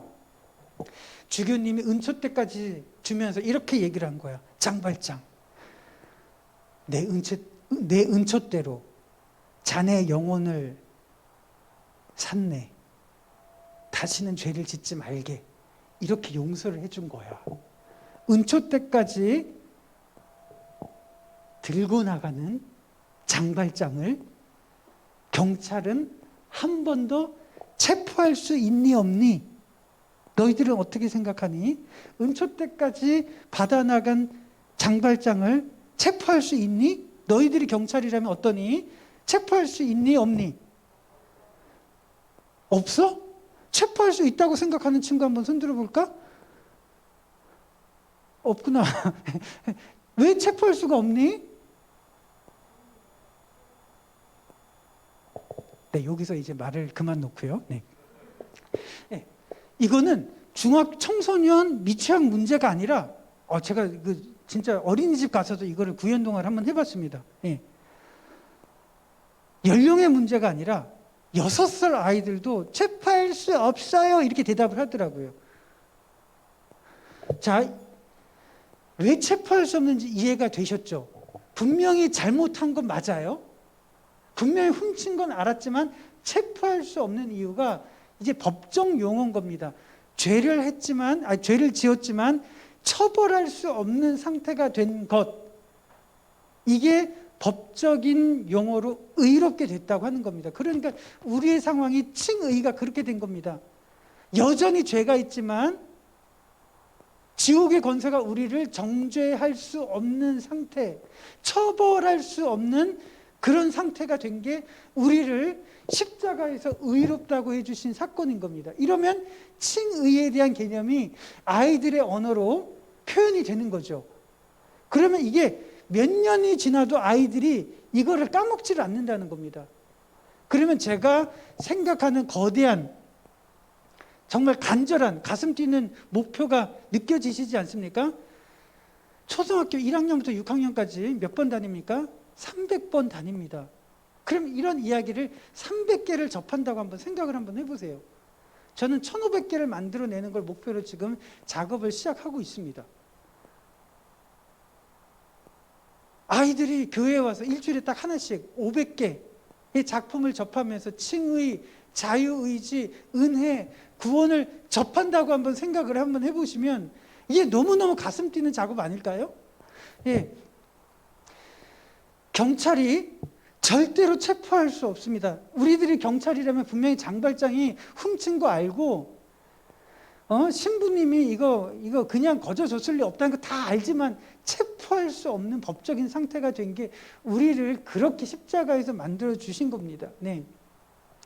그래서 십자가에서 우리들을 장발장처럼 분명히 지금 여전히 지금도 죄를 짓고 있지만 그 죄에 대한 처벌을 법적으로 받지 않게 한 상태로 만들어 주신 것이 십자가의 은혜인 겁니다. 그러면 아까 우리가 장발장이라면 기분이 어떠니? 라고 물어봤던 것처럼 우리들의 기분이 어떤지가 이게 예수님의 십자가를 통한 복음 아니겠습니까? 그 감동 아니겠습니까? 이제 만약에 오늘 우리가 아직 죄인 되었을 때 그리스도께서 우리를 위하여 죽으심으로 하나님께서 우리에 대한 자기의 사랑을 확증하셨느니라, 이 본문을 가지고 설교를 하셨다면 우리들이 그 구절을 가지고 그대로 따라하는 것이 아니라 이것보다 더 좋은 이야기들을 알고 있으시다면 그걸 끄집어 내오면 되잖아요. 저는 찾고 찾은 중에 레미제라블을 끄집어 온 거고, 어떤 분들은 아낌없이 주는 나무 이야기를 보여줄 수도 있잖아요. 그렇죠? 네. 가시고기를 보여줄 수도 있잖아요. 할 수 있는 내용들이 너무너무 많은 겁니다. 어디서 파생이 돼요? 아이들의 언어로 표현을 할 수 있느냐, 거기서 파생이 되는 지점이라는 겁니다. 그러니까 우리 선생님들이 그 부분을 가지고 교사회를 통해서 아이들에게 가르치는 그런 방식으로 삼을 때 거기서 이제 역사가 일어나기 시작을 하는 겁니다. 우리들이 선악과 들어보셨을 거예요. 선악과를 따먹어서 인간에게 원죄, 죄가 들어오기 시작을 했습니다. 하나님께서는 우리들이 선악과를 따먹을 줄 알면서도 선악과를 왜 만드셨을까요? 이게 신학적으로도 말하기가 어렵잖아요, 선생님들. 굉장히 어렵습니다. 그럼 하나님 우리 선악과 따먹을 거 몰랐어요? 그러면 하나님 전지전능하신 분 아닌가요? 그리고 반대로 하나님 따먹을 거 알면서 그 골탕 먹이시는 거예요? 어떻게 해서든지 이해가 안 되더라고요. 그런데 아까 동화 속 성경 이야기를 가지고 카를로 콜로디의 피노키오 이야기를 해줬습니다. 실제로 카를로 콜로디가 이탈리아에서 신학을 공부했던 사람이에요. 그리고 나라가 굉장히 혼란스럽고 어려웠기 때문에 신학이 아니라 언론인이 돼서 사회를 바꿔보려고 했던 분이 카를로 콜로디가 피노키오라는 이야기를 만들었어요. 피노키오, 제페토 할아버지가 피노키오를 만들잖아요. 그런데 이 피노키오를 만드니까 이게 애가 할아버지 말을 안 들어, 막 도망가. 너무 할아버지가 가슴이 아팠던 거예요. 그럼 아이들에게 이야기를 해주는 겁니다. 아니, 그러면 피노키오를 그런 아이들 생명체가 있는 게 아니라 죄를 안 짓는 나무 인형으로 조각을 했으면 더 기뻤겠니? 라고 이야기를 한다면 이게 질문인 거예요. 아이들이 거의 대부분 아니요라고 대답을 하는 겁니다. 여기서 선악과에 대한 하나님의 마음이 이해가 되시죠, 여러분? 그렇지 않습니까? 자유의지에 대한 부분이 교리적으로 설명하는 게 가능한 겁니다. 네. 이러면서 하나님께서 우리들에게 자유의지를 주셨는데 우리들이 그 자유의지를 가지고 고통 속에 살고 있는 이 상태를 가지고 아이들에게 설명을 해주는 겁니다. 왜 우리들은 고통을 겪고 있을까? 너가 지금 했던 경험은 무엇이니 하니까 그때 아이들이 이야기를 하기 시작을 하는 겁니다. 고난 속에서도 은혜를 바라보자. 너무 멀어요. 아이들의 입장에서 고난이라는 단어가 뭔지도 몰라요. 그러면 너가 언제 이러니? 라고 물어보면 그때 비로소 고난이라는 것을 아이들이 알 수가 있는 겁니다. 실제로 뭉크라는 화가는 기독교 사회에서 살아갔지만 그렇게 수많은 고난을 겪었으니까요. 왕자와 거지, 여러분들 성육신 들어보셨죠? 하나님께서 인간의 육신을 입고 이 세상에 오신 사건, 왕자와 거지를 가지고 이야기를 해주니까 아이들이 완벽하게 십자가를 이해할 수가 있는 겁니다. 왕자와 거지, 여러분들 이야기를 마크 트웨인의 이야기 들어보셨죠? 어느 날 똑같이 런던에 에드워드 왕자가 태어났고 똑같은 시간에 거지 마을에서 톰 켄티라는 아이가 태어났어요. 거지 마을에서 하루하루를 살아가다가 왕궁에서 쫓겨난 앤드류 신부가 거지 아이들에게 꿈을 가르쳐주고 글을 가르쳐줘서 책을 읽게 하고 성경을 가르쳐주기 시작을 했어요. 톰 켄티라는 어린아이가 앤드류 신부님을 통해서 성경 이야기, 책 이야기를 들으면서 꿈을 꾸기 시작했어요. 나도 앞으로 왕자가 됐으면 좋겠어. 꿈을 꾸다가 이제 말도 왕자처럼 하기 시작했어요. 여봐라, 내 이놈, 뭐 이런 식으로 얘기하니까 주변에 거지 아이들이 미쳤다고 때리기 시작을 한 거예요. 그리고 행동도 왕자처럼, 꿈도 왕자의 꿈을 꿨어요. 말도 왕자처럼 하고. 그런데 이 톰 켄티가 왕자가 될 수 있을까요? 말을 왕자처럼 한다고 왕자가 될 수 있을까요?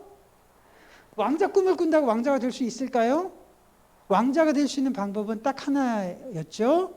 왕자와 거지가 옷을 바꿔 입었을 때 이 톰은 왕궁에서 왕자처럼 지내게 될 수 있었어요. 성육신 이야기가 보이시죠? 예수님께서 우리는 다 양 같아서 그릇 행하여 각기 제 길로 갔거늘 하나님께서는 우리 무리의 죄악을 그에게 담당시키셨도다. 우리의 옷을 예수님께 입히시고 예수님의 옷을 우리들에게 입히신 거잖아요. 거기서 십자가의 능력, 십자가의 은혜가 거기서 나오게 되는 겁니다. 성육신, 자유의지, 칭의 여러분들의 언어로 해결이 되잖아요. 그렇죠? 그래서 이런 교재를 만드는 것은 제가 할 역할이고요. 저 같은 사람이 할 역할이고 우리 선생님들은 이거를 그냥 갖다 쓰면 되는 거고요. 이거보다도 더 좋은 이야기 있으면 그거 갖다가 부서에서 활용을 해서 아이들에게 가르치면 되는 겁니다. 네. 이게 살바도르 달리라고 하는 화가가 그린 성 요한의 십자가라는 그림입니다.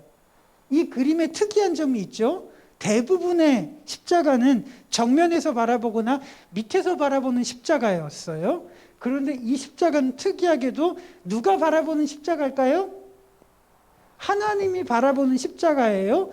이 십자가 아래는 갈릴리 바다가 있어요. 갈릴리 호수에 고통스럽고 피곤하고 고달픈 현실이 있지만 예수님의 십자가를 통해서 하나님께 나아갈 수 있는 권세를 주신 거예요. 이 그림 사형리할 때 많이 보셨죠? 하나님과 우리 막힌담을 이렇게 연결해주는 십자가, 그걸 보여주는 겁니다. 그러니까 한 문장으로 표현을 했을 때 그림을 좋아하시는 분들, 음악을 좋아하시는 분들, 이야기를 좋아하시는 분들, 다양한 분들이, 아니면 TV 드라마도 괜찮고요, 웹툰도 괜찮고요, 다양한 이야기들의 합집합을 교사회로 가지고 온다면 아이들에게 얼마나 눈높이에 맞는 스파크가 일어나는 교회 교육이 되겠습니까? 한번 적용을 하기를 정리를 해보도록 하겠습니다. 이번 주 부서별 설교, 이제 교역자분께서 이번 주는 한 문장으로 이렇게 설교를 할 겁니다라는 게 주중에 이렇게 있으면 연령에 따라서 선생님들은 어떻게 표현을 하실까를 고민을 하시는 것이 우리 선생님들께서 하실 부분인 겁니다. 오늘 이 부분 하나를 가르쳐 드리니까요. 그래가지고 미켈란젤로를 가지고 사도신경을 가르쳤습니다.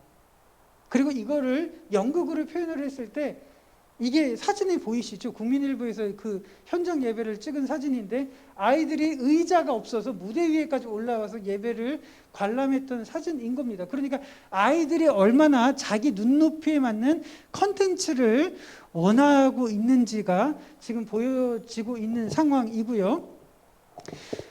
우리 선생님들이 여기서 자유할 필요가 있습니다. 공과 공부할 때요. 신앙교육은 성경을 기반으로 한 교육이어야 한다. 맞죠?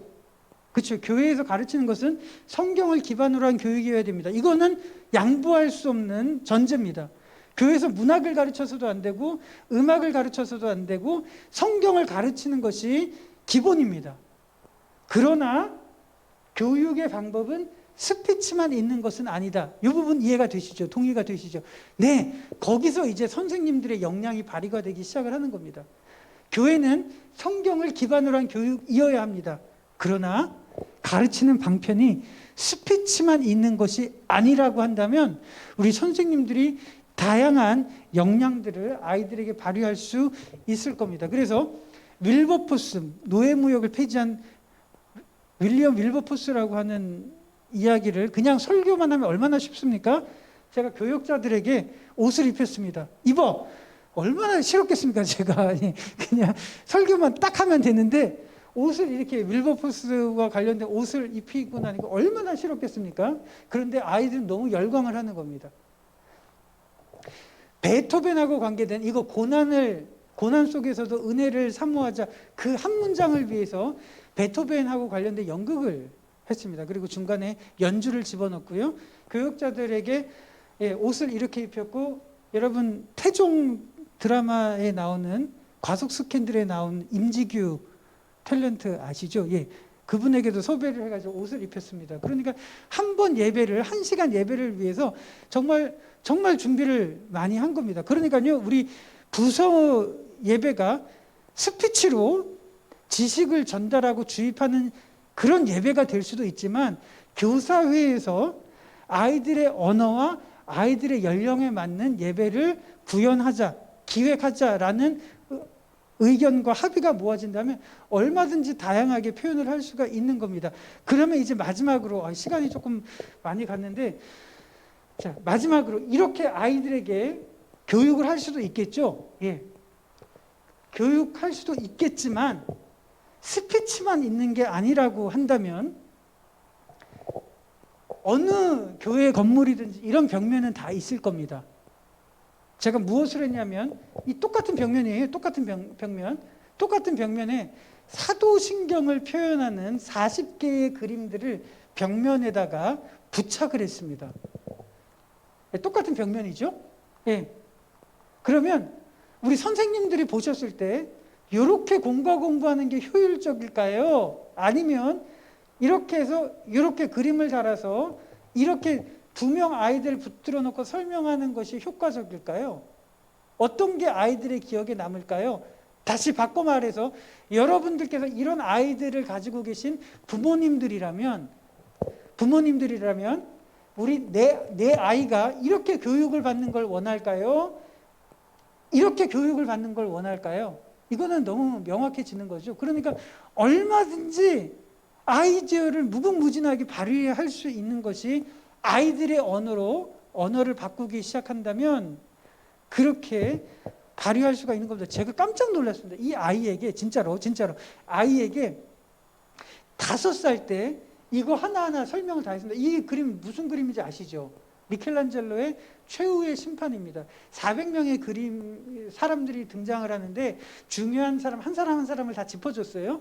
이 아이들이 지금은 8살인데 5살 때 이 아이들에게 설명을 해줬습니다.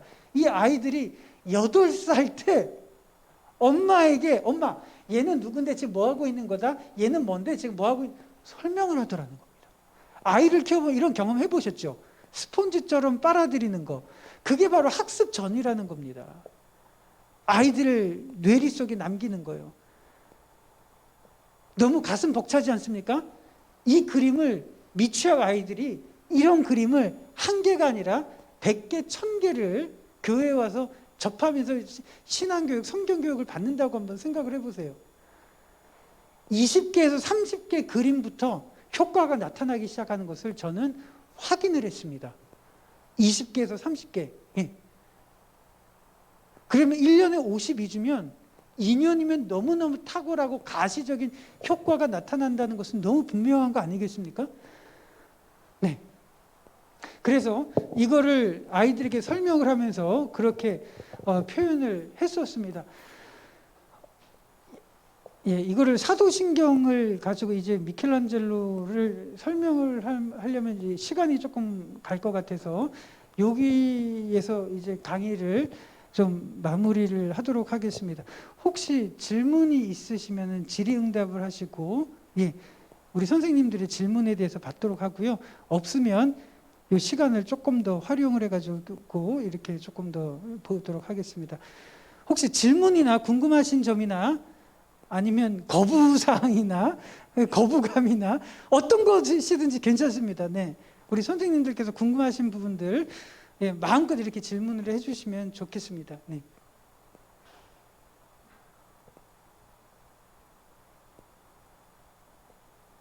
제가 케이스 스터디까지 가려고 했는데 한번 괜찮으시면 우리 부서별로 어떻게 발표하시는지까지 한번 가봐도 될까요? 아니면 그거 싫으시면 빨리 질문을 하시든지요. 네. 그래서 네. 괜히 예. 네, 우리 선생님 미취학이셨죠? 네.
그게 아까 제가 리셋 주일학교에서 실었던 한 부분 중에 하나인데요. 이렇습니다. 예를 들어서 한 아이가 A라는 태권도장에 다니다가 태극 4장까지 배웠어요. 태권도장을 옮겼어요. 그럼 뭐 물어볼까요? 태권도장 관장님이 무슨 띠니? 어디까지 배웠니? 태극 4장까지 해봐. 그럼 이제 태극 5장부터 가르치잖아요. 매뉴얼이 있으니까 가능한 거죠. 예, 체르닌 100번을 배우면 그 다음에는 체르닌 30번으로 넘어가는 것도 이제 누가 가르치느냐에 상관없이 매뉴얼이라는 것이 있기 때문에 가능한 겁니다.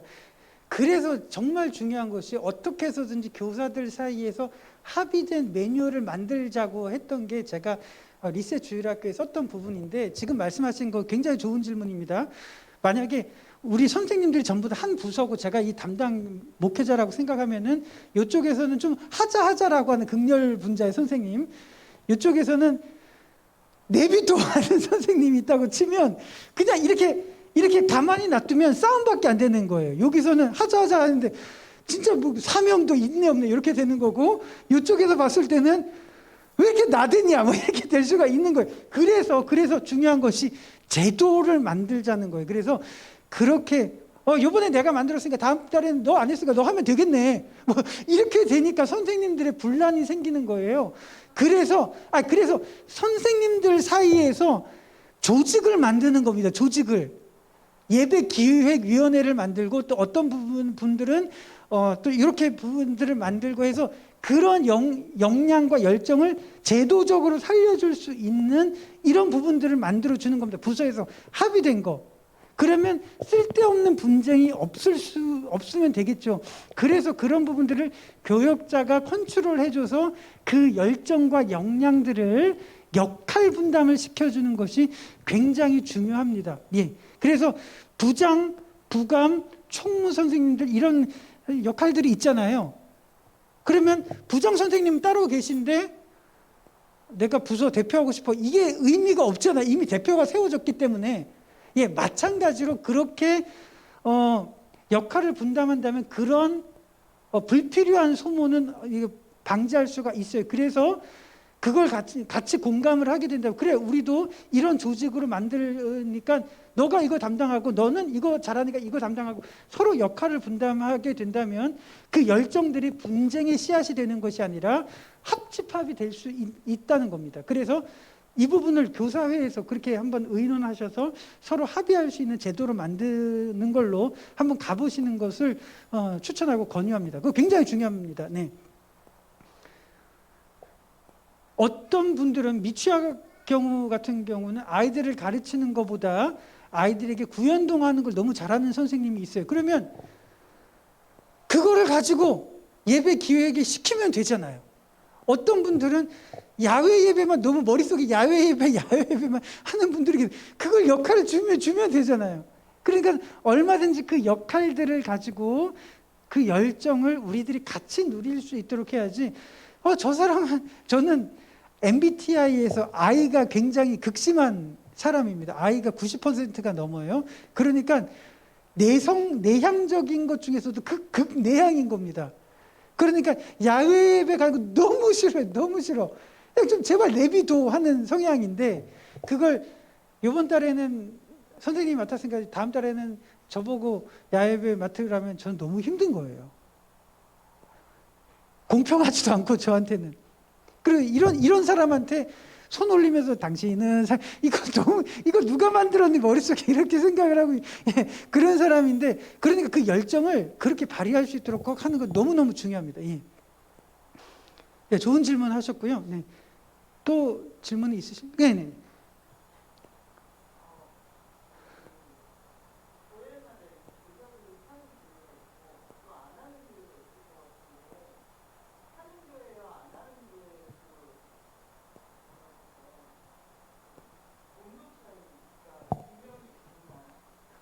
온도 차이가 분명히 있습니다. 네.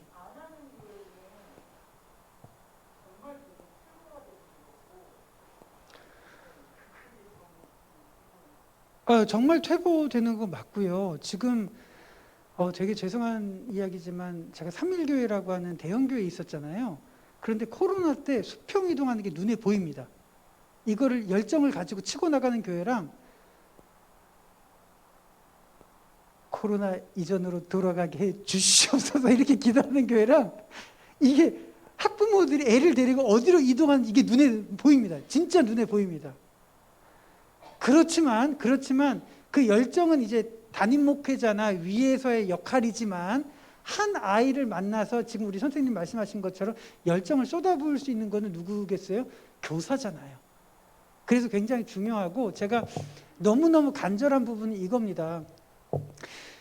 종전까지만 해도 대형교회에서 막 봉고차 보내면서 쓸어담기 했어요. 쓸어담기. 조그마한 교회까지 쓸어담기.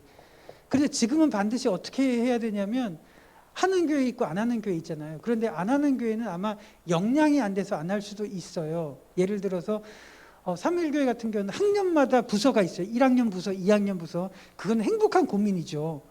근데 어떤 교회는 아이들이 없으니까 5살, 4살부터 초등학교 6학년까지 같은 부서에 있잖아요. 그렇죠? 이러면은 누구를 맞춰서 설교를 하는가가 굉장히 애매합니다. 그럼 이때 절대적으로 필요한 분이 누굴까요?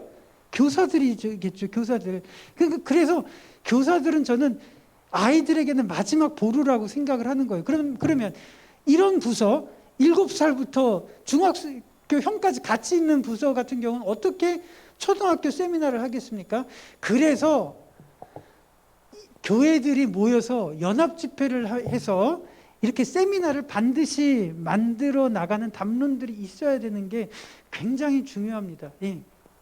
그래서 동두천 감리교회와 친한 교회가 만약에 동두천 침례교회라면 규모가 서로 작은데 교사 세미나를 할 수 있는 형편이 안 된다면 이런 교회가 세뇌교회가 뭉치는 거는 이제 부장 장로님 뭐 이런 분들이 해야 되는 역할이겠죠. 예. 굉장히 중요합니다. 네. 그래서 서로 협력하는 거 지금 말씀하셨듯이 너무 중요한 부분입니다. 네.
그러면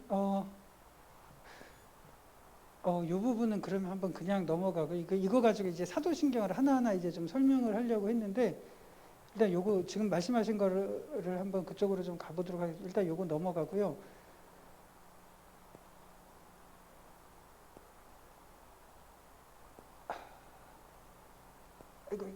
네, 이렇게 적용하기. 기독교 교리라는 앱을 다운받으시면 그 아이폰이나 스마트폰에 기독교 교리라고 하는 앱을 다운받으시면 웨스트민스터 소요리 문답, 하이델베르크 소요리 문답 모든 교리의 내용들이 책이 이 안에 다 들어가 있습니다. 그래서 저는 이거 만드신 분에게 상을 주고 싶어요. 이유가 뭔 줄 아시겠죠? 공과가 마음에 안 들면 이거 가지고 교리 공부를 1문, 2문, 3문, 4문을 하셔도 되는 거예요. 그래서 교사들과 이거를 같이 공감을 하고 다음번에는 웨스트민스터 2문을 할 거예요 라고 고민을 하셔도 되고요. 그 다음에 그걸 위해서 지금 제가 하고 있는 역할이 이겁니다. 교회교육연구소를 만들어서 끊임없이 유튜브 영상을 올리고 있습니다. 그래서 이거 보면서 이거 괜찮네, 써먹으면 되겠네 라고 이제 생각을 하시면 그거 가지고 아이들하고 소통을 하는 거예요. 그리고 특히 아이들 같은 경우는 큐리랜드 TV라는 걸 만들어 가지고 KBS 성우와 CGN TV 음향 감독님하고 지금 만들어서 끊임없이 영상들을 만들고 있습니다. 그래서 그 중에서 이번 주 설교랑 관계되는 거 다시요. 이번 주에 이거 가지고 만약 교리를 가지고 이문을 할 텐데 이거를 어떻게 하면 좋을까 할 때 어떤 교사분들이 요 영상을 보면 도움이 될 것 같아요 라고 찾으시면 아이들에게는 요 영상을 보여줘서 교육에 활용을 할 수가 있겠죠. 그래서 이렇게 이런 방식을 통해서 자, 그러면 이제 선생님 하는 부분을 이제 한번 설명을 해보도록 하겠습니다. 이번 주에 설교할 내용이 요거라고 치면요. 우리 선생님이 고민하시는 거는 하나님을 영화롭게 하는 것을 어떻게 지금 고민을 할까? 나도 직장인이 있고 나도 바쁜데. 자, 그러면 이거를 하기 위해서 요거를 하자고 그랬죠. 추상적인 개념을 아이들의 연령에 맞게 구체적으로 바꾸자라고 이야기를 했습니다. 그래서 물고기, 성경의 내용을 우리들이 아이들에게 표현을 해야 되는데 그거를 위해서 공감을 만들기 위해서 다양한 그물을 통해서 가지고 오는 작업들을 해야 되는 거예요. 그래서 이런 부분들을 교사들이 역량을 모아야 돼서 아는 만큼 이게 보이게 돼 있겠죠. 그래서 그물치기를 해서 걸리는 부분들을 교사들과 같이 의논을 하면 되는데 문제는 이겁니다. 아이들 같은 경우는 아이들이 지금 무엇을 좋아하는지 어디에 관심이 있는지 그 부분을 가지고 우리 교사분들이 5명, 10명이라면은 그 의견들을 서로 공유를 하는 것이 굉장히 중요합니다. 그래서 저는 아이들의 미래를 위해서 저 같은 사람보다 우리 선생님 같은 분들이 훨씬 더 중요한 이유는 저 같은 경우는 전체적인 담론을 이야기하지만 실제로 그 아이들을 만나서 가르치는 분은 우리 선생님 한 분이잖아요. 그래서 선생님 한 분 한 분이 굉장히 중요한 부분입니다. 아이들이 변하는 것은 저 같은 사람의 부흥회나 수련회 설교를 듣는 게 아니라 52번, 520번의 선생님들의 가르침을 통해서 아이들이 변화되기 때문에 우리 선생님들이 한 번, 2번 이걸 가지고 아이들이 변화된다고 생각을 하지 마시고 그렇게 한 주 한 주 우리들이 좀 더디게 보이더라도 오늘 이번 주에 가르칠 부분들에 최선을 다해서 가르쳐주는 그 자세로 아이들에게 임하셨으면 좋겠습니다. 그래서 우리 선생님들이 생업을 가지시고 가정을 가지시고 있기 때문에 모든 역량을 쏟아내시는 건 너무 어렵습니다. 그래서 우리 교사들이 합집합을 만들어서 서로 도울 수 있는 그런 협력된 동역자를 구축을 하는 게 굉장히 좋을 거예요. 그러니까 혼자서 소스를 그물을 치기를 해서 잡으려고 그동안 노력을 했다면 이제 선생님들이 아이디어를 같이 공유를 하는 거예요. 이 웹툰 봐봐. 애들 이거 가지고 기가 막히게 뭐 너무 좋아해. 뭐 이런 식으로 이 부분을 서로 나누어서 할 수 있다면 훨씬 더 오래, 훨씬 더 같이 갈 수 있는 동역자들이 생기지 않을까요? 네, 그래서 우리 선생님들하고 같이 혼자 고민하지 마시고 같이 고민할 수 있는 그런 관계들을 형성하시는 게 굉장히 중요하리라고 생각을 합니다. 어쨌든 이거는 저도 어려운 부분이에요. 저도 매주마다 중딩 고딩을 만나야 돼서 저도 선생님보다 더 비참하게 집에 올 때가 많습니다. 오늘은 2명 고개 들었어. 20명 아이들 중에 20명 아이들 중에 오늘 2명 잤어 이러면 되게 기분이 좋아요. 2명 잤어. 나머지 아이들하고 소통했는데 오늘 2명 고개 들었어 이러면 집에 올 때 너무 비참해요. 저는 이렇게 준비 많이 했는데 애들이 설명 안 듣고 막 수학 책 꺼내놓고 있을 때도 있고요. 고개 안 들 때도 있고 잘 때도 있어요. 예. 그래서 우리 선생님들 마음을 누구보다도 잘 압니다. 그렇지만 한 번을 통해서 아이들이 변화되는 게 아니라 한 주 인내를 가지고 아이들에게 접할 때 그 아이가 변할 수 있는 거 아니겠습니까? 네. 우리 선생님들 너무너무 많이 고생하시기 때문에 우리 선생님들이 지치지 않고 계속 감당하실 수 있었으면 좋겠습니다. 그래서 우리 선생님들을 격려하고 이렇게 하는 걸 교회 차원으로 해야 되고 우리 장로님께서 힘을 써주셨으면 좋겠지만 우리 선생님들 한 분 한 분이 아이들을 만날 때 그 열정과 그 애정이 지속될 수 있었으면 좋겠습니다. 하여간 너무 어려운 부분이잖아요. 그게. 네. 화이팅 하셨으면 좋겠습니다. 네.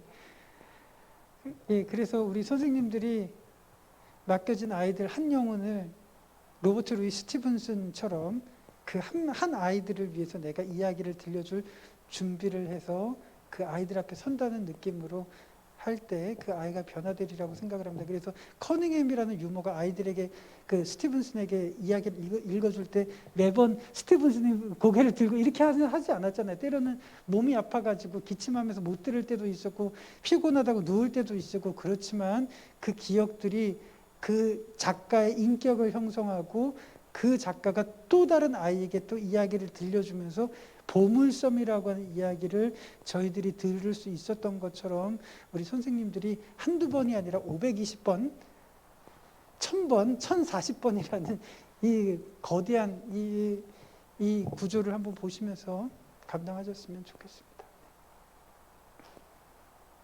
네, 귀한 우리 처음에 1블럭 때 우리 선생님들이 아무런 반응이 없으셔가지고 이거 어떻게 감당하나 했는데 2블럭 때는 굉장히 활발하게 말씀을 많이 해주셔가지고 오히려 제가 시간이 없어서 이렇게 아쉬운 마음이 있지만 그래도 우리 이렇게 참 귀한 새벽 이슬 같은 아이들에게는 마지막 보루 같은 우리 선생님들이 이 가운데 모여주셔서 귀한 시간 감당할 수 있게 해주셔서 진심으로 감사를 드리고 저는 또 이 자리에 헤어지면 내년에 웨스트민스터 소요리 문답과 주기도문 사도신경 신앙고백 이것을 배울 수 있는 또 교재 집필 올 여름에 거대한 또 작업을 또 준비하겠습니다. 그래서 우리 선생님들이 저는 진짜 몸을 갈아 넣으면서 책을 쓰지만 우리 선생님들이 그냥 즉시 이렇게 갖다 쓸 수 있는 그렇게 구조를 만들기 위해서 정말 또 노력을 할 겁니다. 그래서 생각날 때마다 교회교육연구소 저를 위해서 기도해 주셨으면 좋겠고요.